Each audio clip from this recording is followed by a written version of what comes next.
ಭಕ್ತಿಯ ಸ್ತುತ್ಯ ವಿರಕ್ತಿಯ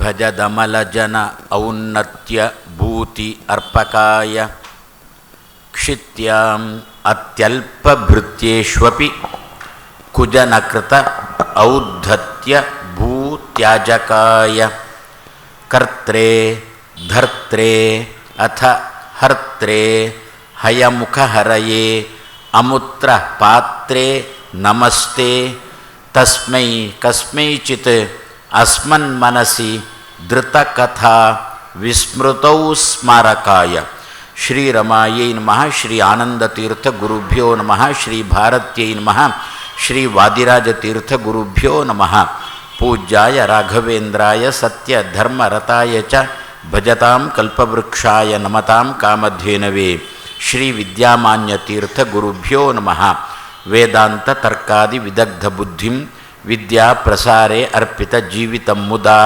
ಕೃಷ್ಣಪ್ರಿಯಂ ಧೀರಂ ಅದೀನ ಭಾಷಣಂ ನಮಾಮಿ ಉದಾರಂ ವಿಬುಧೇಶ ಯೋಗಿನಂ ಶ್ರೀ ಗುರುಭ್ಯೋ ನಮಃ ಜನ್ಮಾದಿ ಅಸ್ಯ ಯತಃ ಅನ್ವಯಾತ್ ಇತರತಃ ಚ ಅರ್ಥೇಷು ಅಭಿಜ್ಞಃ ಸ್ವರಾಟ್ ತೇನೇ ಬ್ರಹ್ಮ ಹೃದಯ ಆದಿಕವಯೇ ಮುಹ್ಯಂತಿಯಂ ಸೂರಯಃ ತೇಜೋವಾರಿ ಮೃದಾಂ ಯಥಾ ವಿನಿಮಯಃ ಯತ್ರ ತ್ರಿಸರ್ಗಃ ಮೃಷಾ ಧಾಮ್ನಾ ಸ್ವೇನ ಸದಾ ನಿರಸ್ತಕುಹಕಂ ಸತ್ಯಂ ಪರಂ ಧೀಮಹಿ ಸೃಷ್ಟಿ ಸ್ಥಿತಿ ಅಪ್ಯಯ ಈಹಾ ನಿಯತಿ ದೃಶಿ ತಮಃ ಬಂಧ ಮೋಕ್ಷಾಶ್ಚ ಯಸ್ಮಾತ್ ಅಸ್ಯ ಶ್ರೀ ಬ್ರಹ್ಮ ರುದ್ರ ಪ್ರಭೃತಿ ಸುರ ನರ ದ್ಯು ಈಶ ಶತ್ರುತ್ಮಕಸ್ಯ ವಿಷ್ಣೋಃ ವ್ಯಸ್ತಾಃ ಸಮಸ್ತಾಃ ಸಕಲ ಗುಣನಿಧಿಃ ಸರ್ವದೋಷವ್ಯಪೇತಃ ಪೂರ್ಣಾನಂದಃ ಅವ್ಯಯಃ ಯಃ ಗುರುರಪಿ ಪರಮಃ ಚಿಂತಯೇ ತಂ ಮಹಾಂತಂ ಶ್ರೀ ಗುರುಭ್ಯೋ ನಮಃ.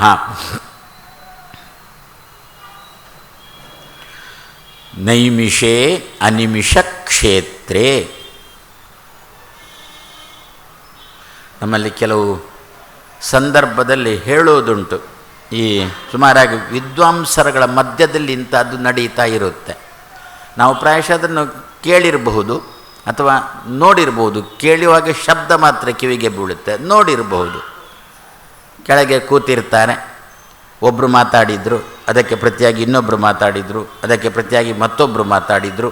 ಹೀಗೆ ಮಾತು ಮಾತು ಮಾತು ಮಾತು ಬೆಳೆಯಿತು. ಎಲ್ಲ ದೇವರ ವಿಷಯದಲ್ಲಿ, ಲೌಕಿಕವಾದ್ದಲ್ಲ. ಇದನ್ನು ವಾಕ್ಯಾರ್ಥ ಅಂತ ಕರೀತಾರೆ ಶಾಸ್ತ್ರದ ದೃಷ್ಟಿಯಲ್ಲಿ. ದೇವರ ವಿಷಯ ಮಾತಾಡ್ತಾ ಮಾತಾಡ್ತಾ ಆಗುವಾಗ ಒಬ್ಬ ಯಾರೋ ಒಂಚೂರು ಬೇರೆ ಮಾತಾಡಿದ. ಆವಾಗ ತಕ್ಷಣದಲ್ಲೇ ಮಧ್ಯವರ್ತಿಗಳು ಹೇಳ್ತಾರೆ, ಅಲ್ಲಿ ಮಧ್ಯದಲ್ಲಿ ಒಬ್ಬರು ಕೂತಿರ್ತಾರೆ, ಸಂಧಾನಕ್ಕೋಸ್ಕರ ಒಬ್ಬರು ಕೂತಿರ್ತಾರೆ. ಅವರಂತಾರೆ ವಾಕ್ಯಾರ್ಥ ಹಳಿ ತಪ್ಪಬಾರದು ಅಂತಾರೆ. ಪ್ರಾಯಶಃ ಎಲ್ಲ ಕಡೆಯೂ ಇರುತ್ತೆ. ನೀವು ದೆಹಲಿಗೆ ಹೋದರೆ ಅಲ್ಲಿ ತನಕ ಹಾಕ್ತೀರ, ಬೆಂಗಳೂರಿಗೆ ಹೋದರೆ ಅಲ್ಲೇ ಗೊತ್ತಾಗುತ್ತೆ ನಿಮಗೆ. ಯಾವುದೋ ಒಂದು ರಾಜ್ಯಕ್ಕೆ ಸಂಬಂಧಪಟ್ಟ ವಿಷಯದಲ್ಲಿ ಚರ್ಚೆ ಶುರುವಾಗುತ್ತೆ. ಒಬ್ಬ ವಿರೋಧ ಪಕ್ಷದವ ಪ್ರಶ್ನೆ ಮಾಡಿದ, ಆಳುವ ಪಕ್ಷದವನಿಗೆ ಉತ್ತರ ಕೊಡಲಿಕ್ಕೆ ಸಾಧ್ಯ ಆಗದಾಗ ಆ ಪ್ರಶ್ನೆ ಮಾಡಿದವನ ಬಗ್ಗೆ ಕೆದಕಲಿಕ್ಕೆ ಶುರು ಮಾಡ್ತಾನೆ. ಆವಾಗ ವಿರೋಧ ಪಕ್ಷ ಅಂತಾನೆ ಚರ್ಚೆ ಹಳಿ ಸಭಾಧ್ಯಕ್ಷ ಅಂತಾನೆ ಚರ್ಚೆ ಹಳಿ ತಪ್ಪುತ್ತಾ ಉಂಟು ಅಂತ. ಇದು ಯಾಕೆ ಹೇಳಿದೆ ಅಂತಂದರೆ, ಇಂತಹ ಪ್ರಸಂಗ ನಮ್ಮ ಜೀವನದಲ್ಲಿ ಬರುವುದಿದ್ದರೆ ಆವಾಗ ನೈಮಿಷೇ ಅನಿಮಿಷ ಕ್ಷೇತ್ರ ಅಂತ ಚಿಂತನೆ ಮಾಡಿದರೆ ಸರಿ. ಸಂಬಂಧ ಪಡದ ವಿಷಯ ಅಲ್ಲಿಗೆ ಪ್ರವೇಶ ಮಾಡುವುದಿಲ್ಲ. ಸಂಬಂಧ ಪಡದ ವಿಷಯಕ್ಕೆ ಕಿವಿ ಕೊಡುವ ಪ್ರಸಂಗ ಬರೋಲ್ಲ. ನಮಗೆ ಸಂಬಂಧಪಟ್ಟದ್ದೇ ಅಲ್ಲ ಎಷ್ಟೋ ಸಂದರ್ಭದಲ್ಲಿ. ಆದರೂ ಅವರೇನೋ ಮಾತಾಡ್ತಿದ್ದಾರೆ, ಏನು ಮಾತಾಡ್ತಾರೆ, ನಮಗೆ ಸಂಬಂಧಪಟ್ಟದ್ದೇ ಅಲ್ಲ ವಿಷಯ. ಆದರೂ ನಮಗೊಂದು ಕುತೂಹಲ, ಏನು ಮಾತಾಡ್ತಾರೆ ಅಂತ ಕೇಳಬೇಕು ಅಂತ. ನಮಗೆ ಸಂಬಂಧಪಡದವರ ಬಗ್ಗೆ ಮಾತಾಡಬೇಕು ಅಂತ ನಾಲಿಗೆ ತುದಿ ತನಕ ನಮಗೆ ಬರುತ್ತೆ ಅಲ್ವೋ. ಇಂತಹ ಸಂದರ್ಭದಲ್ಲಿ ಎಲ್ಲ ನೈಮಿಷೇ ಅನಿಮಿಷ ಕ್ಷೇತ್ರ. ನಮಗೆ ಸಂಬಂಧಪಡದ ವಿಷಯದಲ್ಲಿ ನಮ್ಮ ಕಣ್ಣು ಕಿವಿಗಳು ನಿಮಿಷ ಮುಚ್ಚಿಕೊಂಡಿರಬೇಕು. ಅದು ಮಾಡುತ್ತೆ ಅಂತೆ ಈ ಕ್ಷೇತ್ರ. ಅದಕ್ಕೋಸ್ಕರ ಋಷಿಗಳೆಲ್ಲ ಆ ಜಾಗದಲ್ಲಿ ತಾವು ಸೇರಿದ್ದು ಭಗವಂತನ ಬಗ್ಗೆ ತಿಳ್ಕೊಳ್ಬೇಕು ಎನ್ನುವ. ಎಷ್ಟು ಜನ ಸೇರಿದ್ದಾರೆ ಅಂದರೆ 80,000 ಋಷಿಗಳು ಸೇರಿದ್ದಾರೆ ಅಂತೆ. ಒಬ್ಬರು ಸೂತ ಪುರಾಣಿಕರು ಉಪನ್ಯಾಸ ಮಾಡಲಿಕ್ಕೆ. ನಮಗೆ ಒಂದು 80 ಜನ ಸೇರಿದರೆ ಅಲ್ಲಿ ಉಪನ್ಯಾಸ ಮಾಡಲಿಕ್ಕೆ ಧ್ವನಿವರ್ಧಕ ಬೇಕು. ಅದೇನಾದರೂ ಕೆಲಸ ಮಾಡಿಲ್ಲ, ಅದು ಕೆಲಸ ಮಾಡಬೇಕು, ತೆಪ್ಪಗೆ ಕೂಡ್ತೇವೆ, ನಾವು ಉಪನ್ಯಾಸ ಮುಂದುವರಿಸೋಲ್ಲ ನಾವು. ಅಷ್ಟು 80,000 ಜನಗಳಿಗೆ ಒಬ್ಬರು ಸೂತ ಪುರಾಣಿಕರು. ಯಾರು ಸೂತ ಪುರಾಣಿಕರು? ವೇದವ್ಯಾಸ ದೇವರಿಗೆ ಒಂದು ಸಂದರ್ಭದಲ್ಲಿ ತನ್ನ ಶಿಷ್ಯರನ್ನು ನೋಡಿದಾಗ, ತನ್ನ ಶಿಷ್ಯರಿಗೆ ತಾನು ಪಾಠ ಮಾಡಿದ್ದಾರೆ, ಆ ಶಿಷ್ಯರು ಪಾಠಕ್ಕೆ ಸ್ಪಂದಿಸುವುದನ್ನು ನೋಡಿದಾಗ, ಆ ಶಿಷ್ಯರು ವ್ಯಾಸರ ಮಾತನ್ನು ಸಮಾಜಕ್ಕೆ ಕೊಡುವುದನ್ನು ನೋಡಿದಾಗ ವ್ಯಾಸರಿಗೆ ರೋಮಾಂಚ ಆಯ್ತಂತೆ. ಬಾದರಿ, ಜೈಮಿನಿ, ಸುಮಂತು, ವೈಶಂಪಾಯನರು, ಕಾಶಕೃಷ್ಣ, ಲೋಮಶ ಅಂತೇಳಿ ಒಂದು 8 ಜನ ಶಿಷ್ಯರಿದ್ದಾರೆ ವೇದವ್ಯಾಸ ದೇವರಿಗೆ. 8 ದಿಕ್ಕುಗಳಿಗೆ ಹೋಗಿ ಭಗವಂತನ ಬಗ್ಗೆ ಅಷ್ಟೂ ಗುಣಗಳನ್ನು ಪ್ರಚಾರ ಮಾಡ್ತಾ, ಅಷ್ಟ ದಿಕ್ಕುಗಳಲ್ಲಿ ಅಷ್ಟ ಶಿಷ್ಯರು ಭಗವಂತನ ಅಷ್ಟೂ ಗುಣಗಳನ್ನು ಪ್ರಚಾರ ಮಾಡಲಿಕ್ಕೆ ಹೊರಟಿದ್ದಾರೆ. ವ್ಯಾಸರಿಗೆ ನಾನು ಪಾಠ ಮಾಡಿದ್ದು ಸಾರ್ಥಕ ಅಂತ ತೋರಿತಂತೆ. ಹಾಗೆ ತೋರಿ ಏನು ಮಾಡಿದರು? ರೋಮಾಂಚ ಆದಂತೆ ನಟನೆ ಮಾಡಿದರು. ಅವರು ಯಾವಾಗಲೂ ಸಂತೋಷದಲ್ಲೇ ಇರುವವರು, ಆದರೂ ನಮ್ಮ ದೃಷ್ಟಿಯಲ್ಲಿ ರೋಮಾಂಚ ಆದಂತೆ ನಟನೆ ಮಾಡಿದರು. ಹಾಗೆ ರೋಮಾಂಚ ಆದಾಗಲೇ ಅವರ ರೋಮದಿಂದ ಹುಟ್ಟಿದವನೇ ಒಬ್ಬ ವ್ಯಕ್ತಿ. ಅವನಿಗೇನು ಹೆಸರು? ರೋಮಹರ್ಷಣ ಅಂತ ಅವನಿಗೆ ಹೆಸರು ಕೊಟ್ಟರು ಶಾಸ್ತ್ರಕಾರರು. ಕೃಷ್ಣ ತನ್ನ ರೋಮ ಕೂಪಗಳಿಂದ ಎಷ್ಟೆಲ್ಲ ತೋಳಗಳನ್ನು ಸೃಷ್ಟಿ ಮಾಡಿ ಹಾಕಿಲ್ಲ ಕೃಷ್ಣ, ವಾದಿರಾಜರಂತಾರೆ. ಅದೇ ರೀತಿಯಲ್ಲಿ ರೋಮಾಂಚ ಆದಾಗ ಒಬ್ಬ ಹುಟ್ಟಿದ. ಏನು ಹೆಸರು ಕೊಟ್ಟರು? ರೋಮಹರ್ಷಣ ಅಂತ ಹೆಸರು ಕೊಟ್ಟರು. ಅವನ ಹೆಸರೇ ಸೂತ ಅಂತ, ಸುಲಭದ ಹೆಸರು, 2 ಅಕ್ಷರದ ಹೆಸರು. ಅಲ್ಲಿಂದ ನಮ್ಮಲ್ಲಿ ಚಾಲ್ತಿಯಲ್ಲಿ ಬಂದದ್ದು. ಹೆಸರಿಡಲಿಕ್ಕೆ ಏನಂತೇವೆ? ಅನಂತ ಪದ್ಮನಾಭ ಅಂತ ಹೆಸರಿಡ್ತೇವೆ, ಕರೆಯುವುದು ಅಂತೋ ಅಂತ. ಹಾಗೆ ಕರ್ದೇ ಅಪ್ಪ ಮನೆಗೆ ಅಂತ ಕೊಟ್ಟು ಬಿಟ್ಟವ. ಅದಕ್ಕಂದ್ರು ಅನಂತ ಪದ್ಮನಾಭ ಅಂತ ಸ್ಪಷ್ಟವಾಗಿ ಉಚ್ಚಾರ ಮಾಡೋಣ, ಚೆನ್ನಾಗಿ ಕರೆಯೋಣ. ಅಂತೂ ತಪ್ಪಿಲ್ಲ ಅಂತಾರೆ ವ್ಯಾಸರು ಹೇಳಿಕೊಟ್ರು. ಅವನನ್ನು ಏನು ಅಂತ ಕರೆದ್ರು? ಬೇರೆಯೇ ಹೆಸರು. ಅನಂತ ಪದ್ಮ ಎನ್ನುವುದನ್ನೇ ಶಾರ್ಟ್ ಮಾಡಿದ್ದಲ್ಲ, ಅನಂತ ಪದ್ಮನದೆನ್ನುವುದನ್ನು ಕಟ್ ಮಾಡಿದ್ದಲ್ಲ, ಕತ್ತರಿಸಿದ್ದಲ್ಲ. ಮತ್ತೆ ಕರೀಲಿಕ್ಕೆ ಅನುಕೂಲ ಆಗಬೇಕು ಅಂತೇಳಿ 2 ಅಕ್ಷರದ ಇನ್ನೊಂದು ಹೆಸರನ್ನಿಟ್ರು. ಆ ಹೆಸರು ಕೂಡ ಸಾರ್ಥಕ. ಏನು? ಸೂತ. ಸೂತ ಶಬ್ದಕ್ಕೆ ಅರ್ಥ ಏನು ಗೊತ್ತಾ? ಸಂಸ್ಕೃತದಲ್ಲಿ ಯಜ್ಞ ಮಾಡಬೇಕು ಅಂತಾದರೆ ಅದಕ್ಕೆ ಆಹುತಿ ಕೊಡಲಿಕ್ಕೆ ಸೋಮರಸ ಬೇಕು. ಸೋಮರಸವನ್ನು ಸೋಮಲತೆಯಿಂದ ಹಿಂಡುತ್ತಾರೆ. ಸೋಮರಸವನ್ನು ಹಿಂಡುವುದಕ್ಕೆ ಸವನ, ಅದೇ ಸೂತ ಅಂತ ಆದದ್ದು. ಹಾಗಾದರೆ ಏನರ್ಥ? ಸೋಮಲತೆಯನ್ನು ಹಿಂಡಿ ಯಜ್ಞ ಮಾಡತಕ್ಕಂಥ ಪ್ರಸಂಗ ಅಂತ ಅರ್ಥ. ಅಂಥವರಿಗೆ ಸೂತರು ಅಂತೆನ್ನತಕ್ಕಂಥ ಹೆಸರು. ಇಲ್ಲಿ ಶಾಸ್ತ್ರಗಳೆಂಬ ಸೋಮಲತೆಯಿಂದ ಭಗವಂತನೆಂಬ ರಸವನ್ನು ಹಿಂಡಿ ಸಮಾಜಕ್ಕೆ ಕೊಡ್ತಿದ್ರಂತೆ. ಆದ್ದರಿಂದ ಅವರಿಗೆ ಸೂತ ಎನ್ನತಕ್ಕಂಥ ಹೆಸರು ಬಂತು. ಪುರಾಣ ಹೇಳಲಿಕ್ಕೆ ಕೂತಿದ್ರು. ಅವರೊಳಗೆ ಯಾರು ಪ್ರವೇಶ ಮಾಡಿದರು? ವೇದವ್ಯಾಸ ದೇವರಂದ್ರಂತೆ, ಇವ ಒಬ್ಬನಿಗೇನೆ ಪುರಾಣ ಹೇಳಲಿಕ್ಕೆ ಸಾಧ್ಯ ಆಗಲಿಕ್ಕಿಲ್ಲ ಅಂತ ಹೇಳಿಕೊಂಡು ಅವನ ಒಳಗೆ ತನ್ನ ಮಗ ಕಾಮದೇವನನ್ನು ಪ್ರವೇಶ ಮಾಡಿಸಿದರು. ಭಗವಂತನ ಮಗ. ಭಗವಂತನಿಗೆ 3 ಮಕ್ಕಳು ಅಲ್ಲ, ನಾವೆಲ್ಲ ಮಕ್ಕಳಲ್ಲಿ ಒಂದಕ್ಕೆ, ನಾವೆಲ್ಲ ಪರಂಪರೆಯ ಮಕ್ಕಳು. ಸಾಕ್ಷಾತ್ ಮಕ್ಕಳು ಭಗವಂತನಿಗೆ 3. ಸರಸಿಜಾಸನ ಮನೋಜ ಈರುವರು ಸುತರು ಸುರತರಂಗಿಣಿ ತನುಜೆ. 2 ಗಂಡು 1 ಹೆಣ್ಣು. ನಾವು ಈಗಿನ ಕಾಲದಲ್ಲಿ ಒಂದೇ ಸಾಕಪ್ಪ ಅಂತ. ಯಾಕೆ? ಅದೇ ನಮಗೆ ಕುತ್ತಿಗೆ ಹಿಡಿಯುವುದು ಸಾಕು. ಇನ್ನು 2 3 ಆದರೂ ಹಿಂದಿನ ಕಾಲದಲ್ಲಿ ಸತಿಪತಿಗಳು ನೂತನ ದಾಂಪತ್ಯಕ್ಕೆ, ಗೃಹಸ್ಥ ಜೀವನಕ್ಕೆ ಪ್ರವೇಶ ಮಾಡಿ ಹಿರಿಯರ ಪಾದಕ್ಕೆ ಎರಗುವಾಗ ಹಿರಿಯರು ಮಾಡುವ ಆಶೀರ್ವಾದ ಅಷ್ಟಪುತ್ರಾಭವ. 8 ಹಡಿ ಅಂತ. ಶಂತನು 8 ಹಡ್ದ, ದೇವಕಿ 8 ಹಡ್ದಳು. ಅದರಿಂದ ಅಷ್ಟಪುತ್ರಾಭವ 8 ಹಡಿ. ನಾನು ಹೆಮ್ಮೆಯಿಂದ ಹೇಳಿಕೊಳ್ತೇನೆ, ನಮ್ಮನೆಗೆ ನಾವು 9 ಜನ, 1 ಜಾಸ್ತಿಯೇ. 9 ಅಲ್ಲ 11, 2 ಹೋಗಿತ್ತು. ಅದರಿಂದ ಈಗ ಎಲ್ಲರೂ ಆರಂಭ ಮಾಡಿದ್ದಾರೆ ಹೇಳಲಿಕ್ಕೆ. ಏನು ಅಂತ ಒಂದೊಂದೇ ಸಾಕು ಅಂತೇಳಿ ತೀರ್ಮಾನ ಮಾಡಬೇಡಿ. ಮತ್ತೆ 2 ಸಾಕು 3 ಬೇಕು ಅಂತ ಹೇಳಿಕೊಂಡ ಚಿಂತನೆ ನಮ್ಮಲ್ಲಿ ಬರಲಿ ಅಂತ ಈಗ ಎಲ್ಲರೂ ಕೂಡ ಹೇಳಲಿಕ್ಕೆ ಶುರು ಮಾಡಿದ್ದಾರೆ. ಯಾಕೆ? ಇಲ್ಲದಿದ್ದರೆ ನಾಳೆ ದಿವಸ ಕಲ್ಲು ಬಿಸಾಡುವವರ ಸಂಖ್ಯೆ ಜಾಸ್ತಿಯಾಗುತ್ತೆ. ಅದರಿಂದ ಅದು ಜಾಸ್ತಿ ಆಗಬಾರದು. ನಮ್ಮಲ್ಲಿ ಕಲ್ಲನ್ನು ತೆಪ್ಪಗೆ ಹೆಕ್ಕುವವರ ಸಂಖ್ಯೆ ಜಾಸ್ತಿ ಆಗಬೇಕು. ಅವರು ಬಿಸಾಡಿದ ಕಲ್ಲನ್ನು ಹೆಕ್ಕುವವರ ಸಂಖ್ಯೆ ಜಾಸ್ತಿ ಆಗಬೇಕು, ಬಿಸಾಡುವವರ ಸಂಖ್ಯೆ ಕಮ್ಮಿ ಆಗಬೇಕು. ಆದ್ದರಿಂದ ಭಗವಂತನಿಗೆ 3 ಮಕ್ಕಳು: ಸರಸಿಜಾಸನ, ಚತುರ್ಮುಖ ಬ್ರಹ್ಮ, ಮನೋಜ, ಕಾಮ, ಆಮೇಲೆ ಸುರತರಂಗಿಣಿ, ತನೂಜೆ, ಗಂಗೆ, ಒಂದು ಹೆಣ್ಣು ಅಂಥೇಳಿ 3 ಹೆತ್ತವ ಭಗವಂತ. ಅದರಲ್ಲಿ 2ನೇ ಮಗ ಕಾಮ. ಆ ಕಾಮನೇ ಸೂತ ಪುರಾಣಿಕರ ಒಳಗೆ ಸೇರಿಕೊಂಡ ಅಂತೆ. ಯಾಕೆ ಸೇರಿಕೊಂಡ? ಯಾಕೆ ವ್ಯಾಸರವನ್ನು ಸೇರಿಸಿದ್ರು? ಮತ್ತೇನಿಲ್ಲ, 80,000 ವಿದ್ಯಾರ್ಥಿಗಳು ಈ ಅಧ್ಯಾಪಕನ ಪಾಠವನ್ನು ಕಾಮನೆಯಿಂದ, ಇಚ್ಛೆಯಿಂದ ಕೇಳಬೇಕು. ಕಾಮ ಅಂದ್ರೆ ಇಚ್ಛೆ ಅಂದ್ರೂ ಒಂದೇ ಅಲ್ವೋ? ಪಾಠ ಕೇಳಲಿಕ್ಕೆ ಆ ಮಕ್ಕಳಿಗೆ ಕಾಮನೆ ಬರಬೇಕು, ಪಾಠ ಕೇಳಲಿಕ್ಕೆ ಮಕ್ಕಳಿಗೆ ಆಸೆ ಆಗಬೇಕು, ಮಕ್ಕಳಿಗೆ ಇಚ್ಛೆ ಬರಬೇಕು, ಅಪೇಕ್ಷೆ ಬೇಕು. ಅದಕ್ಕೋಸ್ಕರ ಪಾಠ ಹೇಳುವವನಲ್ಲಿ ಕಾಮ ಸೇರಿಕೊಂಡ. ಯಾವಾಗಲೂ ಕೂಡ ನಾವು ಮಕ್ಕಳಿಗೆ ಬೈತೇವೆ, ಏನು ಪಾಠ ಕೇಳಲಿಕ್ಕೆ ಅವನಿಗೆ ಉತ್ಸಾಹನೇ ಇಲ್ಲ, ಆಸಕ್ತಿಯೇ ಇಲ್ಲ, ನನ್ನ ಪಾಠಕ್ಕೆ ಪಾಠ ಏನು ಅವನಿಗೆ ಹಿಡಿಸುವುದೇ ಇಲ್ಲ ಅಂತ. ಇವ ಹೇಗಿದ್ದಾನೆ? ಪಾಠ ಮಾಡುವವ ಹೇಗಿದ್ದಾನೆ? ಪಾಠ ಮಾಡುವ ತನ್ನ ತಪ್ಪನ್ನು ಒಪ್ಪಿಕೊಳ್ಳೋಲ್ಲ, ಮಕ್ಕಳ ತಲೆ ಮೇಲೆ ಹಾಕ್ತಾನೆ.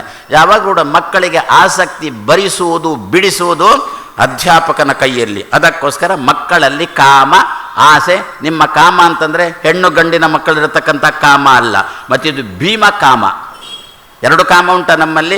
ಒಂದು ಲೌಕಿಕ ಕಾಮ ಅಂತ ಒಂದುಂಟು, ಇನ್ನೊಂದು ಭೀಮ ಕಾಮ ಅಂತ ಒಂದುಂಟು. ಧರ್ಮ, ಅರ್ಥ, ಕಾಮ, ಮೋಕ್ಷ 4 ಪುರುಷಾರ್ಥಗಳಲ್ಲಿ ಶ್ರೇಷ್ಠವಾದ್ದು ಯಾವುದು ಅಂತ ಕೇಳಿದಾಗ ಒಬ್ಬೊಬ್ಬರು ಒಂದೊಂದಂದ್ರು. ಭೀಮಸೇನಂದ ಕಾಮಶ್ರೇಷ್ಠ ಅಂತ ಭೀಮಸೇನಂದ. ಕಾಮ ಶಬ್ದಕ್ಕೆ ಇಚ್ಛೆ ಅಂತ ಅರ್ಥ, ಆಸೆ ಅಂತ ಅರ್ಥ. ಆ ದೃಷ್ಟಿಯಲ್ಲಿ ಅಷ್ಟೂ ವಿದ್ಯಾರ್ಥಿಗಳಲ್ಲಿ ಭಗವಂತನ ಬಗ್ಗೆ ಆಸೆ ಮೂಡಿಸುವುದಕ್ಕೋಸ್ಕರ ಅಧ್ಯಾಪಕರಲ್ಲಿ ಸ್ವಯಂ ಕಾಮ ಸೇರಿಕೊಂಡ. ಆದ್ದರಿಂದ ಶಾಲೆಯಲ್ಲಿ ವಿದ್ಯಾರ್ಥಿಗಳು ನಾವು ಪಾಠಕ್ಕೆ ಕೂತಾಗ ಯಾರೋ ಒಬ್ಬ ಅಧ್ಯಾಪಕ ಬರ್ತಾನೆ. ನಮ್ಮದು ಯದ್ಯಪಿ ಜಾತ್ಯತೀತ ರಾಷ್ಟ್ರ. ಏನರ್ಥ ಜಾತ್ಯತೀತ ರಾಷ್ಟ್ರ ಅಂದರೆ? ಯಾರಿಗೆ ಗೊತ್ತು? ಆದರೆ ಅಧ್ಯಾಪಕರ ನೇಮಕ ಪೂರ ಜಾತಿ ತಳಹದಿ ಮೇಲೇನೆ. ಅಲ್ಲಿ ಖಾಲಿ ಉಂಟು, ವೇಕೆನ್ಸಿ ಉಂಟು. ಆಗ ಒಬ್ಬ ಇಲ್ಲಿ ಬೇರೊಬ್ಬ ಇದ್ದಾನೆ, ಯಾರು ಮೇಲ್ಜಾತಿಯವನ, ಯಾರೋ ಒಬ್ಬ ಇದ್ದಾನೆ, ಒಳ್ಳೆ ಪಾಠ ಮಾಡುವವಿದ್ದಾನೆ, ಅವನಿಗೆ ಕೊಡೋಲ್ಲ. ಮತ್ತೆ ಅದು ಈ ಜಾತಿಗೆ ಸಂಬಂಧಪಟ್ಟದ್ದು. ಆದ್ದರಿಂದ ಅವ ಬರುವ ತನಕ ಕಾಯಬೇಕು. ನಮ್ಮ ಮಕ್ಕಳು ಸತ್ರು ಅಡ್ಡಿ ಇಲ್ಲ, ಅದಕ್ಕೆ ಒಳ್ಳೆ ಅಧ್ಯಾಪಕ ನಾವು ನೇಮಕ ಮಾಡೋಲ್ಲ. ಇದಕ್ಕೇನು ಹೆಸರು? ಜಾತ್ಯತೀತ ಅಂತ ಇದಕ್ಕೆ ಹೆಸರು. ಎಲ್ಲ ಬಿಡಿ, ಒಂದು ಚುನಾವಣೆಗೆ ನಿಲ್ಲಿಸುವುದೂ ಕೂಡ ನಾವು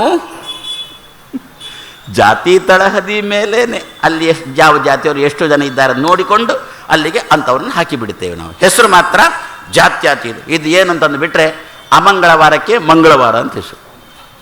ಆ ದಿವಸ ಯಾವ ಕಾರ್ಯಕ್ರಮವೂ ಮಾಡೋಲ್ಲ. ಯಾಕೆ? ಅದು ಮಂಗಳವಾರ, ಹೆಸರು ಮಂಗಳವಾರ, ಮಾತ್ರ ಚರಿತ್ರೆ ಅಮಂಗಳವಾರ ಅಂತ ಹೇಳಿಕೊಂಡು.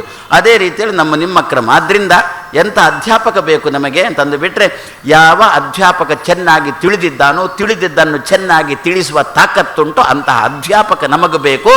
ಹಾಗಾದರೆ ಯಾರೋ ಒಬ್ಬ ಜಾತಿ ತಳಹದ ಮೇಲೆ ಅಧ್ಯಾಪಕ ಬಂದು ಕೂತಿದ್ದಾನೆ.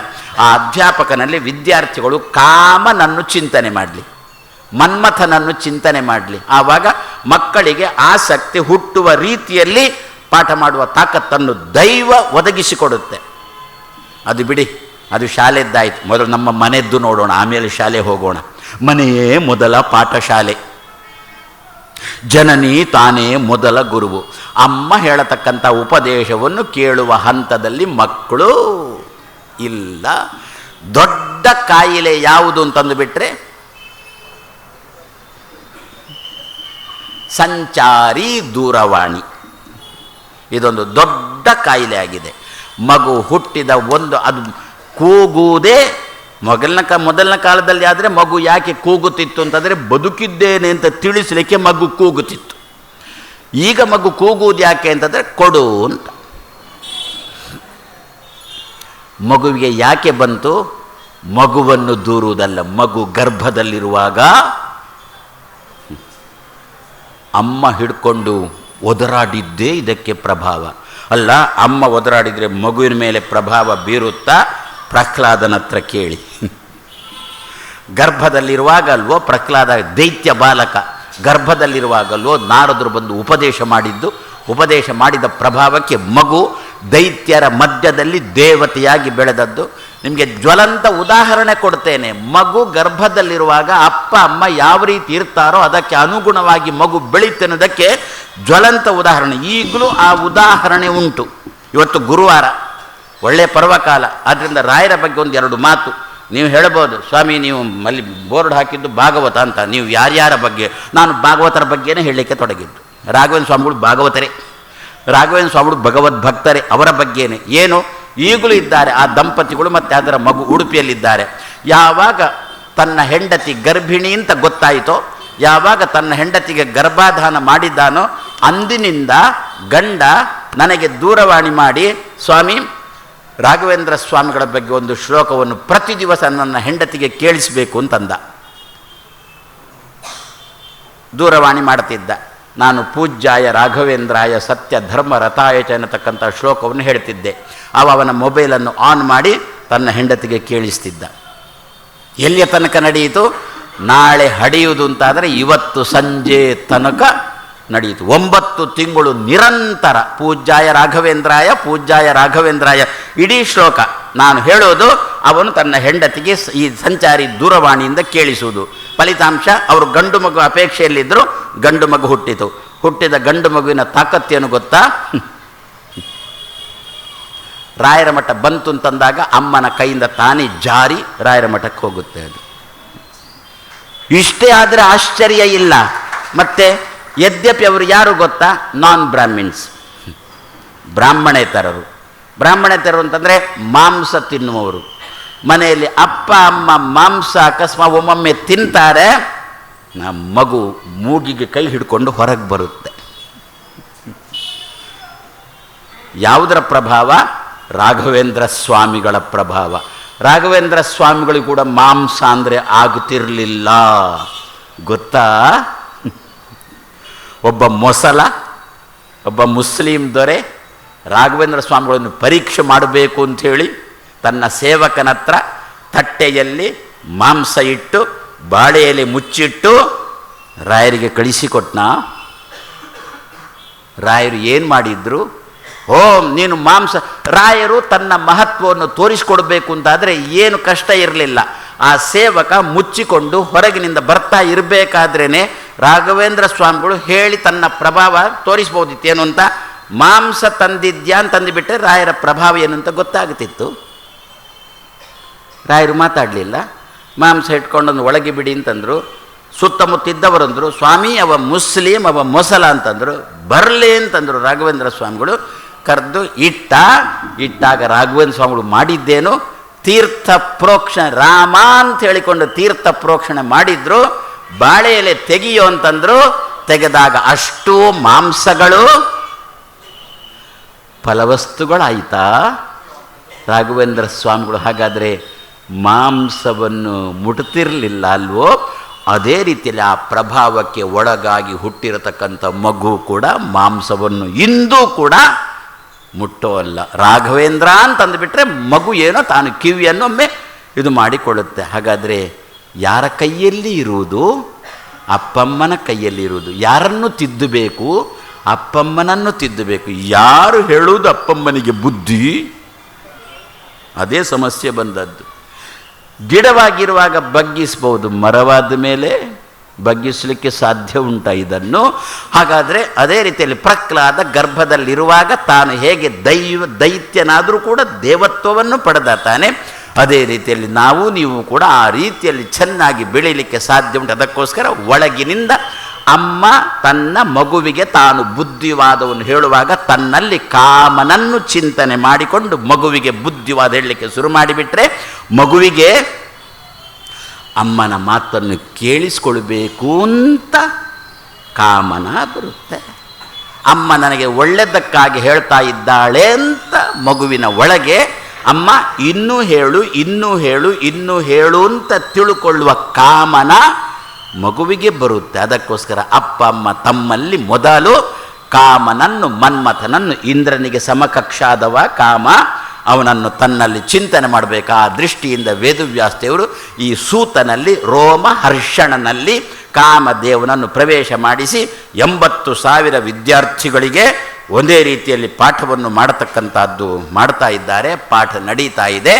ಪಾಠ ಹೇಗೆ ಅಧ್ಯಾಪಕ ಮಾಡ್ತಾ ಇದ್ದಾನೆ ಅಂತ ನೋಡಲಿಕ್ಕೆ ಇನ್ಸ್ಪೆಕ್ಟ್ರು ಬಂದರು. ಶಾಲೆಗಳಲ್ಲಿ ಇನ್ಸ್ಪೆಕ್ಟ್ರು ಅಂತ ಇರ್ತಾರಾ, ಅವರು ಬಂದರು.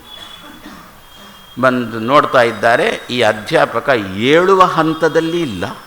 ನಾನು ಪಾಠ ಮಾಡ್ತಾ ಇದ್ದೇನೆ, ನಾನು ಯಾಕೆ ಹೇಳಬೇಕು ಅಂತ ಎದ್ದಿಲ್ಲ ಅಂತಂದಾಗ ಇನ್ಸ್ಪೆಕ್ಟರಿಗೆ ಸಿಟ್ಟು ಬಂತು. ಸಿಟ್ಟು ಬಂದರೂ ತನ್ನ ಕೈಯಲ್ಲಿತ್ತಲ್ಲ, ಬಲರಾಮ ಯಾರು ಗೊತ್ತಲ್ಲ, ಬಲರಾಮ ಶೇಷ ಅಂತ ಗೊತ್ತಲ್ಲ, ಶೇಷ ಯಾರು ಅಂತ ಗೊತ್ತಲ್ಲ, ಲಕ್ಷ್ಮಣ ಅಂತ ಗೊತ್ತಲ್ವ, ಲಕ್ಷ್ಮಣ ಹೇಗೆ ಅಂತ ಗೊತ್ತಲ್ವ. ಏನು ಭರತ ರಾಮಚಂದ್ರನನ್ನು ಊರಿಗೆ ಕರ್ಕೊಂಡು ಹೋಗಬೇಕು ಅಂತ ಭರತ ಕಾಡಿಗೆ ಬಂದವ. ಆದರೆ ಲಕ್ಷ್ಮಣ ಆಲೋಚನೆ ಮಾಡಿದ್ದು, ಅವನನ್ನು ಇಲ್ಲಿಂದಲೇ ನಾನು ಬಾಣ ಪ್ರಯೋಗ ಮಾಡಿ ಭರತನನ್ನು ಇಲ್ಲೇ ಕೊಂದು ಬಿಡ್ತೇನೆ ಅಂತಂದಾಗ ರಾಮಚಂದ್ರ ಅಂದದ್ದು, ಮಹಾರಾಯ ಕಂಡಾರೆ ಕಂಡರೂ ಪರಾಂಬರಿಸಿ ನೋಡಬೇಕು ಅಂತ ರಾಮಚಂದ್ರ ಬರಲಿಲ್ಲಿ ತನಕ ಮತ್ತೆ ನೋಡೋಣ ಅಂತ ಹೇಳಿಕೊಂಡು ಆ ಶೇಷ ಬಲರಾಮನಿಗೆ ಸಿಟ್ಟು ಬಂತು. ಸಿಟ್ಟು ಬಂದು ಏನು ಮಾಡಿದ್ದು, ತನ್ನ ಕೈಯಲ್ಲಿದ್ದಂಥ ಆಯುಧದಿಂದ ಸೂತಪುರ ಅಂತ ಚಚ್ಚಿಯೇ ಬಿಟ್ಟ. ಮುಗೀತು, ಸೂತ ಪುರಾಣಿಕರದ್ದು ಮುಗ್ದೇ ಹೋಯಿತು. ಅಲ್ಲ, ಇಷ್ಟು ಮಾಡುವುದ ಬಲರಾಮ? ಸ್ವಯಂ ಶಿಕ್ಷಣ ಇಲ್ಲದಂಥ ಇವ ಏನು ಶಿಕ್ಷಕ ಅಂದ. ಅವನಿಗೆ ಟ್ರಾನ್ಸ್ಫರ್ ಕೊಟ್ಟ, ಸೂತ ಪುರಾಣಿಕರಿಗೆ ವರ್ಗಾವಣೆ ಕೊಟ್ಟ. ಎಲ್ಲಿಂದ? ಈ ಶಾಲೆಯಿಂದ ಬೇರೆ ಶಾಲೆಗಲ್ಲ, ಈ ಲೋಕದಿಂದ ಬೇರೆ ಲೋಕಕ್ಕೆ. ಯಾಕೆ? ಈ ಶಾಲೆಯಿಂದ ಬೇರೆ ಶಾಲೆ ವರ್ಗಾವಣೆ ಕೊಟ್ಟರೆ ಅಲ್ಲಿಯೂ ಕೂಡ ಮಕ್ಕಳನ್ನು ಇದೇ ರೀತಿಯಲ್ಲಿ ಅಶಿಕ್ಷಿತರನ್ನಾಗಿ ಮಾಡ್ತಾನೆ.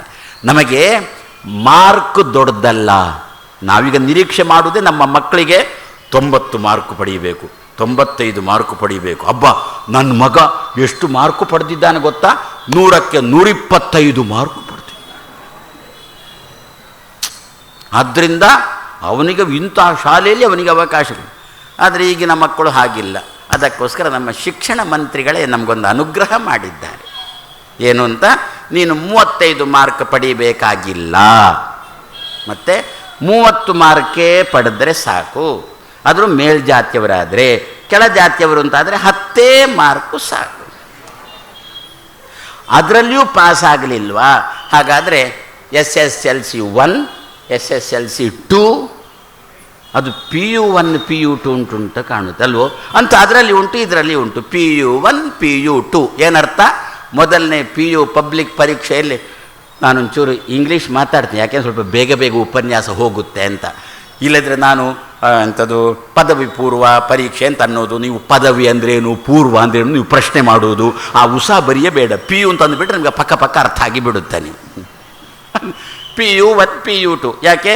ಮೊದಲನ PU ಪರೀಕ್ಷೆಯಲ್ಲಿ ಅವ ಪಾಸ್ ಆಗಲಿಲ್ಲ, ಅದಕ್ಕೇನು ಮಾಡಿದರು? PU2 ಅಂತ ಅಂದುಬಿಟ್ರು. ಅದರಲ್ಲೂ ಪಾಸ್ ಆಗಿಲ್ಲ, PU3 ಅಂತ. ಅದರಲ್ಲೂ ಪಾಸ್ ಆಗಿಲ್ಲ, PU.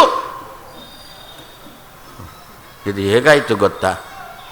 ಏಕಾದಶಿ ಉಪವಾಸ ಮಾಡಬೇಕು ಬೇಡ, ಮಾಡಬೇಕು ಬೇಡ ಅಂತ ಚರ್ಚೆ ಶುರುವಾಯಿತು. ಏನು ಮಾಡೋಣ? ಚೀಟಿ ಹಾಕಿ ದೇವರೆದುರಲ್ಲಿ ತೆಗಿಯೋಣ ಅಂತ ಯಾರೋ ಅಂದರು. ಏಕಾದಶಿ ಉಪವಾಸ ಮಾಡಬೇಕೋ ಬೇಡವೋ ಅಂತ. ಆ ಬೇಡು ಎನ್ನುವುದೇ ತಪ್ಪು. ಏಕಾದಶಿ ಉಪವಾಸ ಮಾಡಲೇಬೇಕು. ನಾವು ಗುರುವಾರ ಮಾಡ್ತೇವೆ ಉಪವಾಸ, ನಾನೇನು ಬೇಡ ಅಂತ ಹೇಳೋಲ್ಲ. ಅಮಾವಾಸ್ಯೆ ಉಪವಾಸ ಮಾಡುವವರಿದ್ದಾರೆ, ಬೇಡ ಅಂತೇನೋ ಅಲ್ಲ. ಇನ್ನೂ ಒಂದು ಎಲ್ಲರೂ ಕೂಡ ಮಾಡುವಂಥ ಉಪವಾಸ ಅಂತಂದುಬಿಟ್ರೆ ಸಂಕಷ್ಟ. ಯಾವುದದು? ಸಂಕಷ್ಟ ಚತುರ್ಥಿ. ಸಂಕಷ್ಟ ಚತುರ್ಥಿ ಪ್ರತಿಯೊಬ್ಬರೂ ಮಾಡ್ತಾರೆ. ನಾನು ಯಾರು ಮಾಡುವುದಕ್ಕೂ ನಾನೇನು ಅಡ್ಡ ಕಾಲು ಹಾಕಲಿಕ್ಕೆ ಬಂದಿಲ್ಲ. ಅಷ್ಟಾದರೂ ಒಂದು ವಿಲಕ್ಷಣ ಶಕ್ತಿ ಉಂಟು ಅಂತ ಒಪ್ಪಿದ್ದಾರಲ್ಲ, ಒಂದು ಕಾಣದಿರತಕ್ಕಂಥ ಶಕ್ತಿ ಉಂಟು ಅಂತ ಒಪ್ಪಿದ್ದಾರಲ್ಲ, ಸದ್ಯ ಮಾಡಲಿ, ಮತ್ತೆ ಅದನ್ನು ತಿದ್ದಿಕೊಂಡು ಬರೋಣ. ಅದರಲ್ಲಿ ಮತ್ತೂ ಒಂದು ಏನು ಅಂತಂದು ಬಿಟ್ಟರೆ ಸೋಜಿಗದ ಸಂಗತಿ. ಆದರೆ ಪಂಚಾಂಗದಲ್ಲಿ ಏನು ಬರೀತಾರೆ? ಇಷ್ಟು ಗಂಟೆಗೆ ಚಂದ್ರೋದಯ, ಆ ಚಂದ್ರೋದಯಕ್ಕೆ ಯಾರಿಗೆ ಗಣಪತಿಗೊಂದು ಅರ್ಘ್ಯ ಕೊಟ್ಟು ಆಮೇಲೆ ಊಟ ಮಾಡಬಹುದು ಅಂತ. ರಾತ್ರಿ ತನಕ ಉಪವಾಸ ಕೂತ ಗ್ರಹಚಾರ, ಅದು ಮಳೆಗಾಲ.